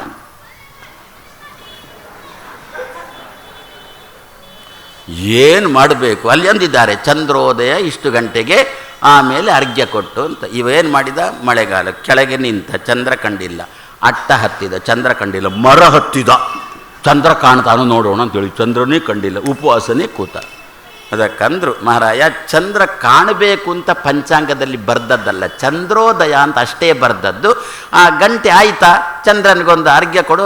ಚಂದ್ರ ಮೂಡುವುದು ಬಿಡುವುದು ಅವನಿಗೆ ಬಿಟ್ಟದ್ದು, ಅರ್ಘ್ಯ ಕೊಡು ನಿನಗೆ ಬಿಟ್ಟದ್ದು. ಅದರಿಂದ ಅರ್ಘ್ಯ ಕೊಡು. ನಾವು ಅದು ಸಂಕಷ್ಟ ಮಾಡ್ತೇವೆ, ಚಾತುರ್ಮಾಸ್ಯ ಮಾಡ್ತೇವಾ, ಅಮಾವಾಸ್ಯೆ ವ್ರತ ಮಾಡ್ತೇವೆ, ಉಪವಾಸ ಮಾಡ್ತೇವೆ, ರಾತ್ರಿ ಯಾರು ತಿನ್ನೋ ಅಲ್ಲ. ಆಮೇಲೆ ಗುರುವಾರ ಅಂತ ಮಾಡ್ತೇವೆ, ಕೆಲವರು ಸೋಮವಾರ ಅಂತ ರುದ್ರದೇವರಿಗೋಸ್ಕರ ಅಂತ ಮಾಡ್ತಾರೆ ಅಲ್ವೋ. ಆದರೆ ಏಕಾದಶಿ ಗೋಯ್. ಅದಕ್ಕಂದರು ಎಲ್ಲ ಹುಲ್ಲುಗಳು ದರ್ಭೆಯ ಹಿಂದೆ, ಎಲ್ಲ ಗಿಡಗಳು ತುಳಸಿಯ ಹಿಂದೆ, ಎಲ್ಲ ಮರಗಳು ಅಶ್ವತ್ಥದ ಹಿಂದೆ, ಎಲ್ಲ ಋಷಿಗಳು ವ್ಯಾಸರ ಹಿಂದೆ, ಎಲ್ಲ ಯಾದವರು ಕೃಷ್ಣನ ಹಿಂದೆ, ಎಲ್ಲ ಮಂತ್ರಿಗಳು ಮೋದಿಯ ಹಿಂದೆ, ಎಲ್ಲ ವ್ರತಗಳು ಏಕಾದಶಿಯ ಹಿಂದೆ. ಎಲ್ಲ ವ್ರತಗಳು ಏಕಾದಶಿಯ ಹಿಂದೆ. ಆದ್ದರಿಂದ ಒಂದು ಏಕಾದಶಿ ಮಾಡು, ಬೇರೆ ಯಾವ ವ್ರತ ಮಾಡದಿದ್ರೂ ದೇವರು ಫಲ ಕೊಡ್ತಾನೆ. ಬೇರೆ ವ್ರತಗಳನ್ನು ಸೇರಿಸಿ ಭಗವಂತ ಫಲ ಕೊಡ್ತಾನೆ. ಆದರೆ ಯಾವಾಗ ಬಂತಿದು? ನಾಳೆ ಒಂದು ದಿವಸ, ನಾಡ್ದು ಏಕಾದಶಿ ಬಂತು. ಬೈತಾರೋ ಏನೋ ಕೆಲವರು, ಯಾಕಪ್ಪ ಈ ಸ್ವಾಮಿಗಳು ಏಕಾದಶಿ ಮುಗಿಸಿ ಬರಬಾರ್ದಿತ್ತ ಈ ಸ್ವಾಮಿಗಳು ಅಂತ ಹೇಳಿಕೊಂಡು. ಇಲ್ಲ, ಎಲ್ಲಿದ್ದರೂ ಕೂಡ ನಾವು ಮಾಡೋಣ. ಭಗವಂತನಿಗೋಸ್ಕರ ಒಂದು ದಿವಸ ಊಟ ತ್ಯಾಗ ಮಾಡೋಣ. ದೇವರಿಗಾಗಿ ನಾವು ನಮ್ಮ ಮಕ್ಕಳು ಅಥವಾ ಅಪ್ಪ ಅಮ್ಮ ಆಸ್ಪತ್ರೆಯಲ್ಲಿರುವಾಗ ಅವರಿಗಾಗಿ ಊಟ ತ್ಯಾಗ ಮಾಡ್ತೇವಲ್ಲ, ಅದೇ ರೀತಿಯಲ್ಲಿ ಭಗವಂತನಿಗೆ ದೇವರ ಪ್ರೀತಿಗಾಗಿ ದೇಶಕ್ಕೆ ನಮ್ಮದೇನು ಕೊಡುಗೆ ಕೊಡಲಿಕ್ಕೆ ನಮ್ಮಿಂದ ಸಾಧ್ಯ ಇಲ್ಲ. ಒಂದು ದಿವಸ 3 ಹೊತ್ತು ಏನು ಒಂದು ದಿವಸ ಊಟ ಬಿಟ್ಟೇವು ಅಂಥೇಳಿ ಕಮ್ಮಿ ಆಗೋಲ್ಲ.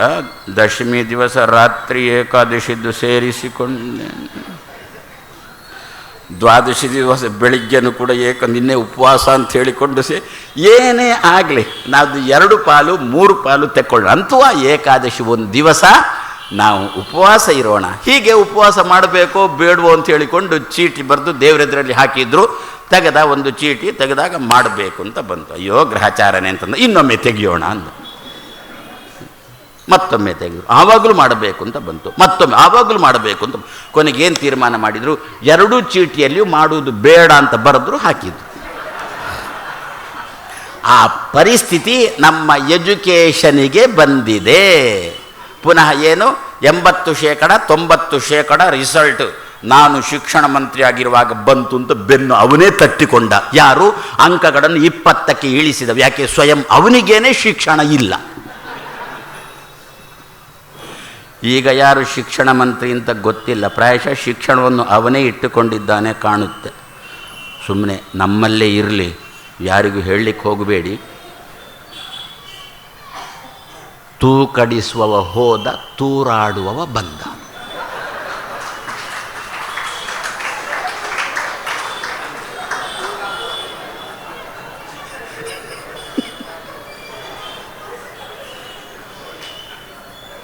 ನಾನು ಹೇಳಿದ್ರಲ್ಲಿ ಒಂದು ಎಳ್ಳಿನಷ್ಟು ತೆಗೆದಿಡ್ಲಿಕ್ಕಿಲ್ಲ. ಆದರೂ ಸತ್ಯವನ್ನು ಹೇಳಬಾರ್ದು ಅಂತ ಈಗಿನ ಕಾಲ. ಸತ್ಯ ಹೇಳಿದವ ಸತ್ಯ. ಆದ್ದರಿಂದ ನ್ಯಾಯಾಲಯದಲ್ಲಿ ನ್ಯಾಯದೇವತೆಗೆ ಕಣ್ಣಿಗೆ ಅದಕ್ಕೋಸ್ಕರನೇ ಬಟ್ಟೆ ಕಟ್ಟಿದ್ದು. ಯಾಕೆ ಅಂತಂದರೆ ಸತ್ಯ ಹೇಳಬಾರ್ದು ಎನ್ನತಕ್ಕಂಥ ದೃಷ್ಟಿಯಿಂದ ಕಾಣುತ್ತೆ ಅಲ್ವೋ. ಬರೆದು ಕೊಟ್ಟದ್ದನ್ನು ಓದಲಿಕ್ಕಾಗುತ್ತಾ? ಇಂಥವರು ಅವರನ್ನು ಬೈಯುವುದಲ್ಲ, ನಮ್ಮನ್ನು ಬೈಬೇಕು. ನಾವೇನ ಆರಿಸಿ ಕಳಿಸಿದ್ದು ಅವರನ್ನು? ಹಾಗಾದರೆ ಅಶಿಕ್ಷಿತ ಶಿಕ್ಷಣ ಮಂತ್ರಿ, ಸೋಮಾರಿ ಕ್ರೀಡಾ ಮಂತ್ರಿ. ಸೋಮಾರಿ ಅಂದರೆ ಅಲಸಿಗ ಅಂತ ಅರ್ಥ. ಅವ ಕ್ರೀಡಾ ಮಂತ್ರಿ, ರೋಗಿ ಆರೋಗ್ಯ ಮಂತ್ರಿ, ತುಂಬ ಮಕ್ಕಳು ಇರುವವ ಶಿಶು ಕಲ್ಯಾಣ ಮಂತ್ರಿ, ನಿದ್ರೆ ಮಾಡುವವ ಮುಖ್ಯಮಂತ್ರಿ. ಇದು ನಿಮ್ಮ ಪರಿಸ್ಥಿತಿ. ಹಾಗಾದರೆ ಅಂತಹ ಪ್ರಸಂಗಕ್ಕೆ ಸುತರಾಂ ನಾವು ಬರಬಾರ್ದು. ನಾವು ಭಾರತೀಯರು ಎಚ್ಚರಿಕೆಗೊಳ್ಳಬೇಕು. ಸ್ವಲ್ಪ ನಾವು ಎಚ್ಚರಿಕೆಗೊಂಡೆವು ಅಂತಂದರೆ ಯಾಕೆ ಇಂಥ ಪ್ರಸಂಗ ಎಲ್ಲ ನಮ್ಮಲ್ಲಿ ಬರುತ್ತೆ? ನಾವೇ ಅಲಸಿಗರು. ಹಾಳಾಗಿ ಹೋಗಲಿ ಅಂತಂದೆ ಹೋಗಿ ಓಟ್ ಹಾಕಿ, ಹಾಳಾಗಿ ಹೋದ ನಮ್ದು ಮನೆಯಲ್ಲಿ ಬಂದು ಕೂಡಬಾರ್ದು. ಅದಿಲ್ಲ, ಹೋಗ್ತೇವೆ, ಹಾಳಾಗಿ ಹೋಗ್ಲಿ ಅಂತದ್ದೇವೆ, ಓಟ್ ಹಾಕಿ ಪುನಃ ನಾನು ಹೋಗಲಿಲ್ಲ, ಆದರೆ ನಿಮ್ಮನ್ನು ಬೈಯುವುದು. ಆವಾಗ ನಾನು ಹರಿದ್ವಾರದಲ್ಲಿದ್ದೆ. ನೀವು ಕೇಳ್ಬೋದು, ಯಾಕೆ ಸ್ವಾಮಿ ಅದು ಮತ ಚಲಾವಣೆ ನಮ್ಮ ಹಕ್ಕು ಅಂತ. ನಾನು ಹಕ್ಕು ಅಂತ ಹೇಳಿಕೊಂಡು ಬಂದವನ ಹತ್ರ ಕೇಳಿದೆ, ಕಳ್ಳನಿಗೆ ಒಟ್ಟು ಹಾಕಬೇಕಾ ಸುಳ್ಳನಿಗೆ ಹಾಕಬೇಕಾ ಅಂತಂದೆ. ತೆಪ್ಪಗೆ ಹೋಗಿಬಿಟ್ಟವ. ಒಬ್ಬ ಕಳ್ಳ ಒಬ್ಬ ಸುಳ್ಳ, ಮತ್ತೆಂಥದ್ದು. ಹಾಗಾದರೆ ನಾವು ನಮ್ಮ ಮಕ್ಕಳನ್ನು ತಿದ್ದುವಾಗ ಒಳಗಿನಿಂದ ಕಾಮನನ್ನು ಚಿಂತನೆ ಮಾಡಿಕೊಂಡು ನಮ್ಮ ಮಕ್ಕಳಿಗೆ ನಾವು ಉಪದೇಶ ಮಾಡಿದೆವು ಅಂತಂದರೆ ಆವಾಗ ಮಕ್ಕಳು ಅಮ್ಮ ಇನ್ನೂ ಹೇಳು, ಒಳ್ಳೆಯ ಮಾತನ್ನು ಇನ್ನೂ ಹೇಳು ಅಂತ ಕೇಳುವ ಹಂತಕ್ಕೆ ಬರ್ತಾರೆ ನಮ್ಮ ಮಕ್ಕಳು. ಆವಾಗ ನಮ್ಮ ಮಕ್ಕಳನ್ನು ತಿದ್ದಿದ್ದೇವು ಅಂತ, ಇಂತಹ ಮಕ್ಕಳನ್ನು ಸಮಾಜಕ್ಕೆ ಕೊಟ್ಟೆವು ಅಂತ ನಮ್ಮ ದೇಶ ಎಷ್ಟು ಚೆನ್ನಾಗಿ ಮೇಲೆ ಬರುತ್ತಲ್ಲ. ಆ ದೃಷ್ಟಿಯಿಂದ ಕಾಮನ ನೀವನೊಳಗೆ ಪಾಠ ಮಾಡ್ತಾ ಇದ್ದಾರೆ. ಶಿಕ್ಷಣ ಇಲ್ಲ ಅಂದರೆ ಅಂದರೆ ಅವರು ಶಿಕ್ಷಿತರೇ, ಆದರೆ ದೊಡ್ಡವರು ಬಂದಾಗ ಚಿಕ್ಕವರು ಏಳದಿದ್ದರೆ ಏನಾಗುತ್ತೆ ಎನ್ನುವ ಸಂದೇಶವನ್ನು ಜಗತ್ತಿಗೆ ಕೊಡುವುದಕ್ಕೋಸ್ಕರ ಸೂತ ಪುರಾಣಿಕರು ನಿಲ್ಲದಂತೆ ಮಾಡಿದ್ರು. ಬಲರಾಮಾಚಾರ್ಯರು, ಬಲರಾಮ ದೇವರು ಬಂದರು, ಅವರನ್ನು ಇಲ್ಲಿಂದ ಮೇಲಿನ ಲೋಕಕ್ಕೆ ವರ್ಗಾವಣೆ ಮಾಡಿಬಿಟ್ರು. ಋಷಿಗಳೆಲ್ಲ ಅಂದರು ನಮಗೆ ಯಾರು ಪಾಠ ಮಾಡುವುದಿನ್ನು ಅಂತಂದರು. ಅವಾಗ ಬಲರಾಮ ದೇವರಂದರು ವ್ಯವಸ್ಥೆ ಮಾಡ್ತೇನೆ ಅಂತಂದರು. ಯಾರನ್ನು ಕೂಡಿಸಿದ್ರು? ಅವರ ಮಗ ಉಗ್ರಶ್ರವ ಎನ್ನುವರು, ಅವರನ್ನು ಕೂಡಿಸಿದ್ರು. ಆ ಜಾಗದಲ್ಲಿ ಭಾರೀ ಕೀರ್ತಿಯಂತೆ ಅವರದ್ದು. ಆದ್ದರಿಂದ ಉಗ್ರಶ್ರವ ಅಂತ ಅವರಿಗೆ ವ್ಯಕ್ತಿಯನ್ನು ಅಲ್ಲಿ ಕೂಡಿಸಿದ್ರು. ನೀವು ಕೇಳ್ಬೋದು ಅದೇನು ಬಲರಾಮ ದೇವರು ಯಾಕೆ ಬಂದರು ಅಲ್ಲಿಗೆ ಅಂತ. ಬಲರಾಮ ದೇವರು ಯಾರು ಗೊತ್ತಾ? ಶಾಸ್ತ್ರ ಹೇಳುತ್ತೆ ಸರ್ವ ವರ್ಣ ಅಭಿಮಾನಿ, ಸರ್ವ ವರ್ಣ ಅಭಿಮಾನಿ ಶೇಷಃ ಅಸೌ ಛಾಂದಸ ಸ್ಮೃತಃ. ಎಲ್ಲ ಅಕ್ಷರಗಳನ್ನು ತನ್ನ ಹಿಡಿತದಲ್ಲಿ ಇಟ್ಟುಕೊಂಡವರು ಶೇಷದೇವರು. ನಮ್ಮ ನಿಮ್ಮ ಬಾಯಿಂದ ಚಂದವಾಗಿ ಅಕ್ಷರಗಳ ಉಚ್ಚಾರಣೆ ಆಗುವಂತೆ ನೋಡಿಕೊಳ್ಳುವವರು ಬಲರಾಮ ದೇವರು. ಸರ್ವ ವರ್ಣಾಭಿಮಾನಿ ಶೇಷಃ ಅಸೌ ಛಾಂದಸ ಸ್ಮೃತಃ. ಆದ್ದರಿಂದ ನಾವು ಹಡೆದಿರತಕ್ಕಂಥ ಮಕ್ಕಳು ಏನೋ ನಮ್ಮ ಪ್ರಾರಬ್ಧವಶಾತ್ ಅವುಗಳಿಗೆ 1 ವರ್ಷ 2 ವರ್ಷ ಆದರೂ ಕೂಡ ಇನ್ನೂ ಸ್ಪಷ್ಟವಾದ ಉಚ್ಚಾರಣೆ ಶುರುವಾಗಿಲ್ಲ ಅಂದರೆ ನಮ್ಮ ಮಗುವಿನಲ್ಲಿ ಶೇಷದೇವರನ್ನು ಚಿಂತನೆ ಮಾಡೋಣ. ಪ್ರಾಮಾಣಿಕವಾಗಿ ನಿರಂತರವಾಗಿ ಶೇಷದೇವರನ್ನು ಚಿಂತನೆ ಮಾಡೋಣ. ಇಲ್ಲ ಒಂದು ತಾಲಿಯಲ್ಲಿ 5 ಉದ್ದರಣೆ ನೀರು ಹಾಕಿ, 5 ಉದ್ದರಣೆ ಯಾಕೆ? ಅವನಿಗೆ 5 ಹೆಡೆ, 4 ವೇದಗಳು, 1 ಭಾರತ, ಇಷ್ಟನ್ನು ಹಿಡ್ಕೊಂಡು ದೇವರನ್ನು ಹೊಗಳುವುದಕ್ಕೋಸ್ಕರ ಅವನಿಗೆ 5 ಬಾಯಿ, 5 ಉದ್ದರಣೆ ನೀರು ಒಂದು ತಾಲಿಯಲ್ಲಿ ಹಾಕಿ ಅದನ್ನು ಹಿಡ್ಕೊಂಡು ಒಂದು 48 ಬಾರಿ ಶೇಷ ಮಂತ್ರವನ್ನು ಜಪ ಮಾಡಿ ಆ ಮಗುವಿಗೆ ಕುಡಿಸೋಣ. ಪ್ರತಿ ದಿವಸ ಕುಡಿಸ್ಕೊಂಡು ಬರೋಣ. ಖಾಲಿ ಹೊಟ್ಟೆಗೆ ಕುಡಿಸೋಣ. ಕುಡಿಸಿ ಒಂದು ಅರ್ಧ ಗಂಟೆ ಬಿಟ್ಟು ಮಗುವಿಗೆ ಏನಾದರೂ ತಿಂಡಿಯೋ ಅಥವಾ ನಿಮ್ಮದು ಕಾಲಕೂಟ ಪೀಯೂಷವೋ ಏನಾದರೂ ಕೊಟ್ಟುಬಿಡಿ. ಕಾಲಕೂಟ ಪೀಯೂಷ ಅಂದರೆ ಕಾಪಿ ಅಂತ ಅರ್ಥ. ಅದನ್ನು ಏನಾದರೂ ಕೊಟ್ಟುಬಿಡಿ. ಒಂದು ಅರ್ಧ ಗಂಟೆ ಬಿಟ್ಟು ಪ್ರತಿ ದಿವಸ ಕೊಡ್ತಾ ಬನ್ನಿ. ನೋಡಿ ಮಗುವಿನಲ್ಲಿ ಬದಲಾವಣೆ ಕಾಣಿ. ಇದು ದೇವರು ಯಾರಿಗೆ ಕೊಟ್ಟ ಶಕ್ತಿ? ಶೇಷನಿಗೆ ಕೊಟ್ಟಂತಹ ಶಕ್ತಿ. ಅದರಂತಹ ಬಲರಾಮ ದೇವರು ಇವ ಪಾಠ ಚೆನ್ನಾಗಿ ಮಾಡ್ತಾನೋ ಇಲ್ವೋ ಅಂತ ನೋಡೋಣ ಅಂತಲ್ಲಿ ಬಂದರೆ ಪಾಠ ಏನೋ ಚೆನ್ನಾಗಿ ಮಾಡ್ತಾನೆ, ಆದರೆ ಸಂಸ್ಕಾರ ಇಲ್ಲ. ಸಂಸ್ಕಾರ ಇಲ್ಲದ ಶಿಕ್ಷಣ ಅದು ಕೈಯಲ್ಲಿ ಪೆನ್ನು ಹಿಡಿಸೋಲ್ಲ, ಗನ್ನು ಹಿಡಿಸುತ್ತೆ. ಯಾರು ನಮ್ಮ ದೇಶದ ಒಳಗೇನೆ ಇದ್ದುಕೊಂಡು ನಮ್ಮ ದೇಶದ ಪ್ರಜೆಗಳನ್ನೇ ಗುಂಡಿಟ್ಟು ಕೊಲ್ಲುವವರು ಯಾರು? ವೈದ್ಯರುಗಳ, ಇಂಜಿನಿಯರ್ಗಳ. ಬರ್ತದ ಪತ್ರಿಕೆಯಲ್ಲಿ ಆವಾಗ ಏನು? ಶಿಕ್ಷಣ ಉಂಟು, ಸಂಸ್ಕಾರ ಇಲ್ಲ. ಶಿಕ್ಷಣ ಉಂಟು, ಶಿಕ್ಷಿತರಲ್ಲ. ಆದ್ದರಿಂದ ಶಿಕ್ಷಣ ಸಂಸ್ಕಾರ ಎರಡರಲ್ಲಿ ಸಂಸ್ಕಾರ ಆಗ್ಬೋದು. ಶಿಕ್ಷಣ ಇಲ್ಲದಿದ್ದರೂ ಅಡ್ಡಿ ಇಲ್ಲ. ಏನು ಓದಿದ್ದಾರೆ ಯಾರಿಗೆ ಗೊತ್ತು? ಆದರೆ ಈ ದಿವಸ ಆ ಸಂಸ್ಕಾರದಿಂದಾಗಿ ಇಡೀ ಭಾರತ ದೇಶವನ್ನು ಪ್ರಪಂಚದ ಮುಂದೆ ತಲೆ ಎತ್ತಿ ನಿಲ್ಲುವಂತೆ ಮಾಡಲಿಲ್ವೋ?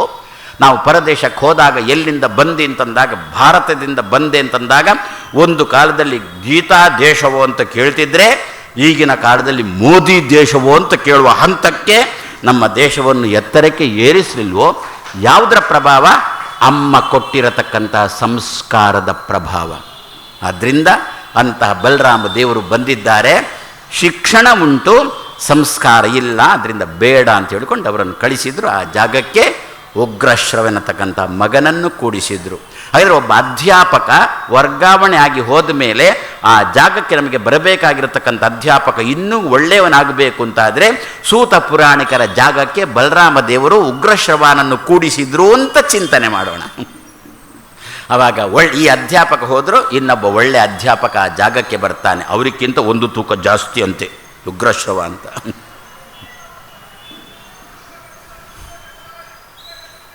ಅಟಲ್ ಬಿಹಾರಿ ವಾಜಪೇಯಿಯವರು ಗೊತ್ತಲ್ವ?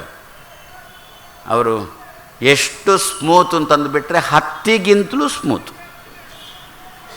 ಅಷ್ಟೂ ಮೃದು. ಆದರೆ ಅದು ಹೆಚ್ಚು ಕಾಲ ಬಾಳೋಲ್ಲ, ಮಾರ್ದವು ಎನ್ನುವುದು. ಆದ್ದರಿಂದ ಅವರ ಮನೆ ಅಂಗಳಕ್ಕೆ ಯಾರೋ ಒಬ್ಬ ಕಸ ಹಾಕಿದಂತೆ. ಕಸ ಹಾಕಿದಾಗ ವಾಜಪೇಯಿಯವರೇ ಅದನ್ನು ಹೆಕ್ಕಿದ್ರಂತೆ. ಹೆಕ್ಕಿ ಮನೆ ಅಂಗಳ ಸ್ವಚ್ಛ ಮಾಡಿದ. ಮತ್ತು ಮೋದಿಯವರ ಅಂಗಳಕ್ಕೆ ಕಸ ಹಾಕಿದಂತೆ ಅವನೇ. ಆವಾಗ ಮೋದಿಯವರು ಕಸ ಹೆಕ್ಕಿ ಅವನನ್ನು ಕರೆದು, ಇನ್ನು ಮುಂದೆ ಹೀಗೆ ಕಸ ಹಾಕಬೇಡ, ಇನ್ನು ಮುಂದೆ ಹೀಗೆ ಕಸ ಹಾಕಿದಿ ಅಂತಂದು ಬಿಟ್ಟರೆ ನೀನು ಮುಟ್ಟಿಕೊಳ್ಳುವಂತೆ ತಟ್ಟಲಿಕ್ಕೆ ನನಗೆ ಗೊತ್ತು ಅಂತಂದ್ರಂತೆ. ಸರಿ ಆಯಿತು. ಯೋಗಿ ಅಂಗಳಕ್ಕೆ ಕಸ ಹಾಕಿದಂತೆ. ಯೋಗಿ ಅವನನ್ನೇ ಕರೆದ್ರು, ಹಾಕಿದವನನ್ನೇ ಕರೆದ್ರು. ಹೆಕ್ಕು ಅಂತಂದರು ಕಸ. ಅವನ ಹತ್ರ ಹೆಕ್ಕಿಸಿದ್ರು. ಹೆಕ್ಕಿ ಹಾಕಿದವ ಕಸ ಹೆಕ್ಕಿ ತನ್ನ ಮನೆಗೆ ಹೋಗಬೇಕು ಅಂತಾದರೆ ಈಚೆ ಬದಿಯಲ್ಲಿ ಬುಲ್ಡೋಸರ್ ಹೋಗಿ ಆಗಿದೆ ಅವನ ಮನೆಗೆ. ನಮ್ಮ ದೇಶಕ್ಕೆ ಈಗ ಬೇಕಾದದ್ದು ಇಂಥವರು. ಹೊರಗಿನ ಶತ್ರುಗಳನ್ನಾದರೂ ಕೂಡ ನಾವು ನಿಭಾಯಿಸ್ಬೋದು, ಒಳಗಿನ ಶತ್ರುಗಳಿದ್ದಾರಲ್ಲ, ನಾವು ನಿತ್ಯ ದೈನಂದಿನ ಜೀವನದ ಅದನ್ನೇ ಅನುಭವಿಸುವುದಲ್ವೋ. ಹೊರಗೆ ಕಾಟ ಕೊಡತಕ್ಕಂಥ ಹೆಂಡತಿ ಮಕ್ಕಳನ್ನಾದರೂ ನಿಭಾಯಿಸ್ಬೋದು. ಹೆಂಡತಿ ಮಕ್ಕಳು ನಮಗೆ ಕಾಟ ಕೊಡ್ತಾ ಇದ್ದಾರೆ ಅಂತಂದು ಬಿಟ್ಟರೆ ಅವರನ್ನು ಮನೆಯಲ್ಲಿ ಬಿಟ್ಟು ನಾವು ಕಾಡಿಗೆ ಎಲ್ಲಿಗಾದ್ರೂ ಹೋಗ್ಬೋದು.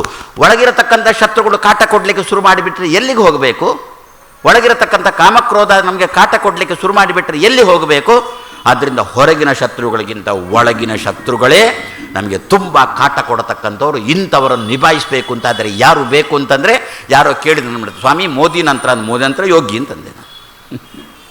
ನಮಗೆ ಬೇಕಾದದ್ದು ಅಂಥವರೇ ಬೇಕು. ಆ ದೃಷ್ಟಿಯಲ್ಲಿ ಉಗ್ರಶ್ರವ ಎನ್ನತಕ್ಕಂಥವನ್ನು ಆ ಜಾಗದಲ್ಲಿ ಕೂಡಿಸಿ ಅವರಿಂದ ಪ್ರವಚನವನ್ನು ಯಾರು ಬಲರಾಮ ದೇವರು ತಾನು ಮುಂದುವರಿಸಿದ್ದಾರೆ. ಇಷ್ಟು ಭಾಗವತದ ಬಗ್ಗೆ ಇರತಕ್ಕಂಥ ಮಹತ್ವ ಅಂತಂದರು. ಹಾಗಾದರೆ ಬರೇ ನಾವು ಇಷ್ಟರಿಂದ ನಮಗೆ ಜೀವನದಲ್ಲಿ ಏನೆಲ್ಲ ಬೇಕು ಅದನ್ನೆಲ್ಲ ಸದ್ಯಕ್ಕೆ ಸಂಗ್ರಹ ಮಾಡಿಕೊಂಡವಲ್ವ. ನೈಮಿಷೇ ಅನಿಮಿಷ ಕ್ಷೇತ್ರೇ ಮುನಯ ಶೌನಕಾದಯ ಸತ್ರಂ ಸ್ವರ್ಗಾಯ ಲೋಕಾಯ. ಸ್ವರ್ಗ ಶಬ್ದಾರ್ಥ ನಿನ್ನೆ ನೋಡಿದ್ದೆವು. ಬಿಡುಗಡೆಗೋಸ್ಕರ. ಮೋಕ್ಷ ಶಬ್ದಕ್ಕೆ ಬಿಡುಗಡೆ ಅಂತ ಅರ್ಥ. ಯಾವುದರಿಂದ ಬಿಡುಗಡೆ? ಸದ್ಯ ಈ ಜಂಜಾಟದಿಂದ ಬಿಡುಗಡೆ. ಸುಖ ನಂತರದಲ್ಲಿ. ಭಜತಾಂ ಕಲ್ಪವೃಕ್ಷಾಯ ನಮತಾಂ ಕಾಮಧೇನವೇ. ಕಲ್ಪವೃಕ್ಷಾಯ ಶಬ್ದದ ಅರ್ಥ ಕಷ್ಟಗಳಿಂದ ದೂರ ಮಾಡುವವ ಅಂತ ಅರ್ಥ. ಕಾಮಧೇನು ಶಬ್ದಕ್ಕರ್ಥ ನಾವು ಬೇಡಿದ್ದನ್ನು ಕೊಡುವವ ಅಂತ ಅರ್ಥ. ಕಲ್ಪವೃಕ್ಷ ಕಾಮಧೇನು ಅಂತ. ಇದನ್ನೇ ಹಿರಿಯರು ವೇದವ್ಯಾಸದೇವರ ಆಚಾರ್ಯ ಮಧ್ವರಂದರು. ಮೋಕ್ಷ ಅಂದರೆ 2 ದಳ ಅಂತಂದು ಬಿಟ್ರು. ಒಂದು ಕಷ್ಟದಿಂದ ನಿವೃತ್ತಿ, ಇಷ್ಟದ ಪ್ರಾಪ್ತಿ ಅಂತೇಳಿ 2 ದಳ ಅಂತಂದು ಬಿಟ್ರು. ಮೋಕ್ಷ ಅಂತಂದರೆ ಅದು ನಮಗೆ ಜೀವನದಲ್ಲಿ ಏನಾಗಬೇಕು ಅಂತಂದರೆ ಸದ್ಯ ಮೋಕ್ಷ, ಕಷ್ಟದಿಂದ ಪಾರಾಗಬೇಕು ನಾವು. ಸತ್ರಂ ಸ್ವರ್ಗಾಯ ಲೋಕಾಯ. ಸ್ವ ಮೋಕ್ಷಕ್ಕೋಸ್ಕರ, ತನ್ನದ್ದನ್ನು ತಾನು ಅನುಭವಿಸುವುದಕ್ಕೋಸ್ಕರ ಸತ್ರಗಳನ್ನು 1000 ವರ್ಷಗಳ ಕಾಲ ಮಾಡಿದರು. ಇಷ್ಟೇ ತಿಂದುಕೊಳ್ಳೋಣ. ಹಾಗಾದರೆ ನನ್ನದ್ದನ್ನು ನಾನು ಅನುಭವಿಸಬೇಕು. ಅದಕ್ಕೂ ಈಗಿನ ಕಾಲದಲ್ಲಿ ತೊಂದರೆ. ನನ್ನದೇ ಆಸ್ತಿ, ನಾನೇ ಸಂಪಾದನೆ ಮಾಡಿದ್ದು. ಆದರೆ ನಾನು ಆಸ್ತಿ ಸಂಪಾದನೆ ಮಾಡಿ ಎಲ್ಲೋ ಪರಸ್ಥಳಕ್ಕೆ ಹೋಗಿದ್ದೆ. ನಾನು ಹೋಗಿ ಬರುವುದರೊಳಗೆ ಬೇಲಿ ಹಾಕಿ ಆಗಿದೆ ಯಾರೋ ಬೇರೆ ಒಬ್ಬ. ನನ್ನ ಜಾಗ ನನಗೆ ಸಿಗಬೇಕು ಅಂತಾದರೆ ನಾನು ನ್ಯಾಯಾಲಯದಲ್ಲಿ ಹೋರಾಡುವ ಪ್ರಸಂಗ ಬಂತು. ಇನ್ನೊಬ್ಬರ ಆಸ್ತಿಗಾಗಿ ಕಾದಾಡಿದ್ದಲ್ಲ, ನನ್ನ ಆಸ್ತಿಗಾಗಿ ಕಾದಾಡತಕ್ಕಂಥ ಪ್ರಸಂಗ ಬಂತು. ಅದಕ್ಕಂದ್ರು ಈ ಶ್ಲೋಕವನ್ನು ಪ್ರತಿ ದಿವಸ ಪಾರಾಯಣ ಮಾಡು. ಈ ರೀತಿಯಲ್ಲಿ ಜಂಜಾಟದಲ್ಲಿ ನಾವೇನಾದರೂ ಇದ್ದೇವೆ ಅಂತಂದರೆ ಈ ಶ್ಲೋಕವನ್ನು ಸತ್ರಂ ಸ್ವರ್ಗಾಯ ಲೋಕಾಯ, ಸ್ವರ್ಗಾಯ ಲೋಕಾಯ, ನನ್ನದು ನನಗೆ ಅನುಭವಕ್ಕೆ ಸಿಗಲಿ. ಸ್ವರ್ಗಾಯ ಲೋಕಾಯ ಎಷ್ಟು? ಸಹಸ್ರ ಸಮಂ ಆಸ. 1000 ವರ್ಷಗಳ ಕಾಲ ಮಾಡಿದ್ರು ಅಂತ ವೇದವ್ಯಾಸದೇವರು ಎಚ್ಚರಿಕೆ ಕೊಡ್ತಾ ಇದ್ದಾರೆ. ಇಂತಹ ಯಾಗ ನಡೀತಿರಬೇಕು ಅಂತಾದರೆ ಏನು? ದೇವರ ಚಿಂತನೆ. ಏನು ಅಂತ? ದೇವರ ಚಿಂತನೆ. ಸತ್ಯಂ ಪರಂ ಧೀಮಹಿ ಅಂತ ನೋಡಿದೆವಲ್ವೋ. ಯಾರು ಭಗವಂತ ಯಾರು? ಆಚಾರ್ಯ ಮಧ್ವರು ಭಗವಂತನ ಬಗ್ಗೆ ಚಿತ್ರಣ ಕೊಡ್ತಾರೆ, ಚೆನ್ನಾಗಿ ಚಿತ್ರಣ ಕೊಡ್ತಾರೆ. ಅಲ್ಲಿ ಏನುಂಟು? ಜನ್ಮಾದಿ ಅಸ್ಯ ಯತಃ ಅನ್ವಯಾತ್ ಅಂತುಂಟು. ಜನ್ಮಾದಿ ಅಸ್ಯ ಈ ಜಗತ್ತಿಗೆ ಜನ್ಮಾದಿಗಳು ಸೃಷ್ಟಿ, ಸ್ಥಿತಿ, ಸಂಹಾರ, ನಿಯಮನ, ಜ್ಞಾನ, ಅಜ್ಞಾನ, ಬಂಧ, ಮೋಕ್ಷ. ಉತ್ಪತ್ತಿ ಸ್ಥಿತಿ ಸಂಹಾರಾ ನಿಯತಿರ್ಜ್ಞಾನಮಾವೃತಿ ಬಂಧ ಮೋಕ್ಷೌ ಚ ಪುರುಷಾತ್ ಯಸ್ಮಾತ್ ಹರಿರೇಕರಾಟ್ ಅಂತ ಹಿರಿಯರು ಭಗವಂತನನ್ನು ಕೊಂಡಾಡಿದ್ದಾರೆ, ಹೊಗಳಿದ್ದಾರೆ. ಜನ್ಮಾದಿ 8 ಕೊಡುವವ ಅಂತ. ಅದನ್ನು 6ಕ್ಕೆ ಇಳಿಸಿದ್ರು ಶಾಸ್ತ್ರಕಾರರು ಮತ್ತೊಂದು ಕಡೆಯಲ್ಲಿ. ಯಾವುದು? ಅಸ್ತಿ, ಜಾಯತೆ, ವರ್ಧತೆ, ವಿಪರಿಣಮತೆ, ಅಪಕ್ಷೀಯತೆ, ನಶ್ಯತೆ. 6 ತೆರೆಯ ನೋಡಂಬಿಗ, ಅದು ಮೀರಿ ಬರುತ್ತಲಿದೆ ಅಂಬಿಗ, ಯಾರಿಂದಲೂ ಆಗದು ಅಂಬಿಗ, ಅದನ್ನು ನಿವಾರಿಸಿ ದಾಟಿಸೋ ಅಂಬಿಗ, ನಾನಿನ್ನ ನಂಬಿದೆ. ಅವನನ್ನು ಮಾತ್ರ ನಂಬಿದೆ ಅಂತಂದು ಬಿಟ್ಟರೆ ಅವ ಕೇಳಿಸಿಕೊಳ್ಳೇ ಇಲ್ಲ. ಜಗದಂಬಾರಮಣ ನಂಬಿದೆ. ಆದ್ದರಿಂದ ಯಾವಾಗಲೂ ಕೂಡ ನಾವು ನಮಗೆ ಕೆಲಸ ಆಗಬೇಕು ಅಂತಾದರೆ, ಯಜಮಾನನಿಂದ ಕೆಲಸ ಆಗಬೇಕು ಅಂತಾದರೆ ನೇರ ಯಜಮಾನನ ಬಳಿಗೆ ಹೋಗಬೇಡಿ ಅಂತಾರೆ. ಮತ್ತು ಅವನ ಮನೆಯವರ ಬಳಿಗೆ ಮೊದಲು ಹೋಗಿ. ಇದು ನಾನು ಹೇಳಿದ್ದಲ್ಲ, ವಾದಿರಾಜ ಶ್ರೀಪಾದರು ರುಕ್ಮಿಣೀಶ ವಿಜಯದಲ್ಲೇ ಹೇಳಿದ್ದಾರೆ. ಏನು?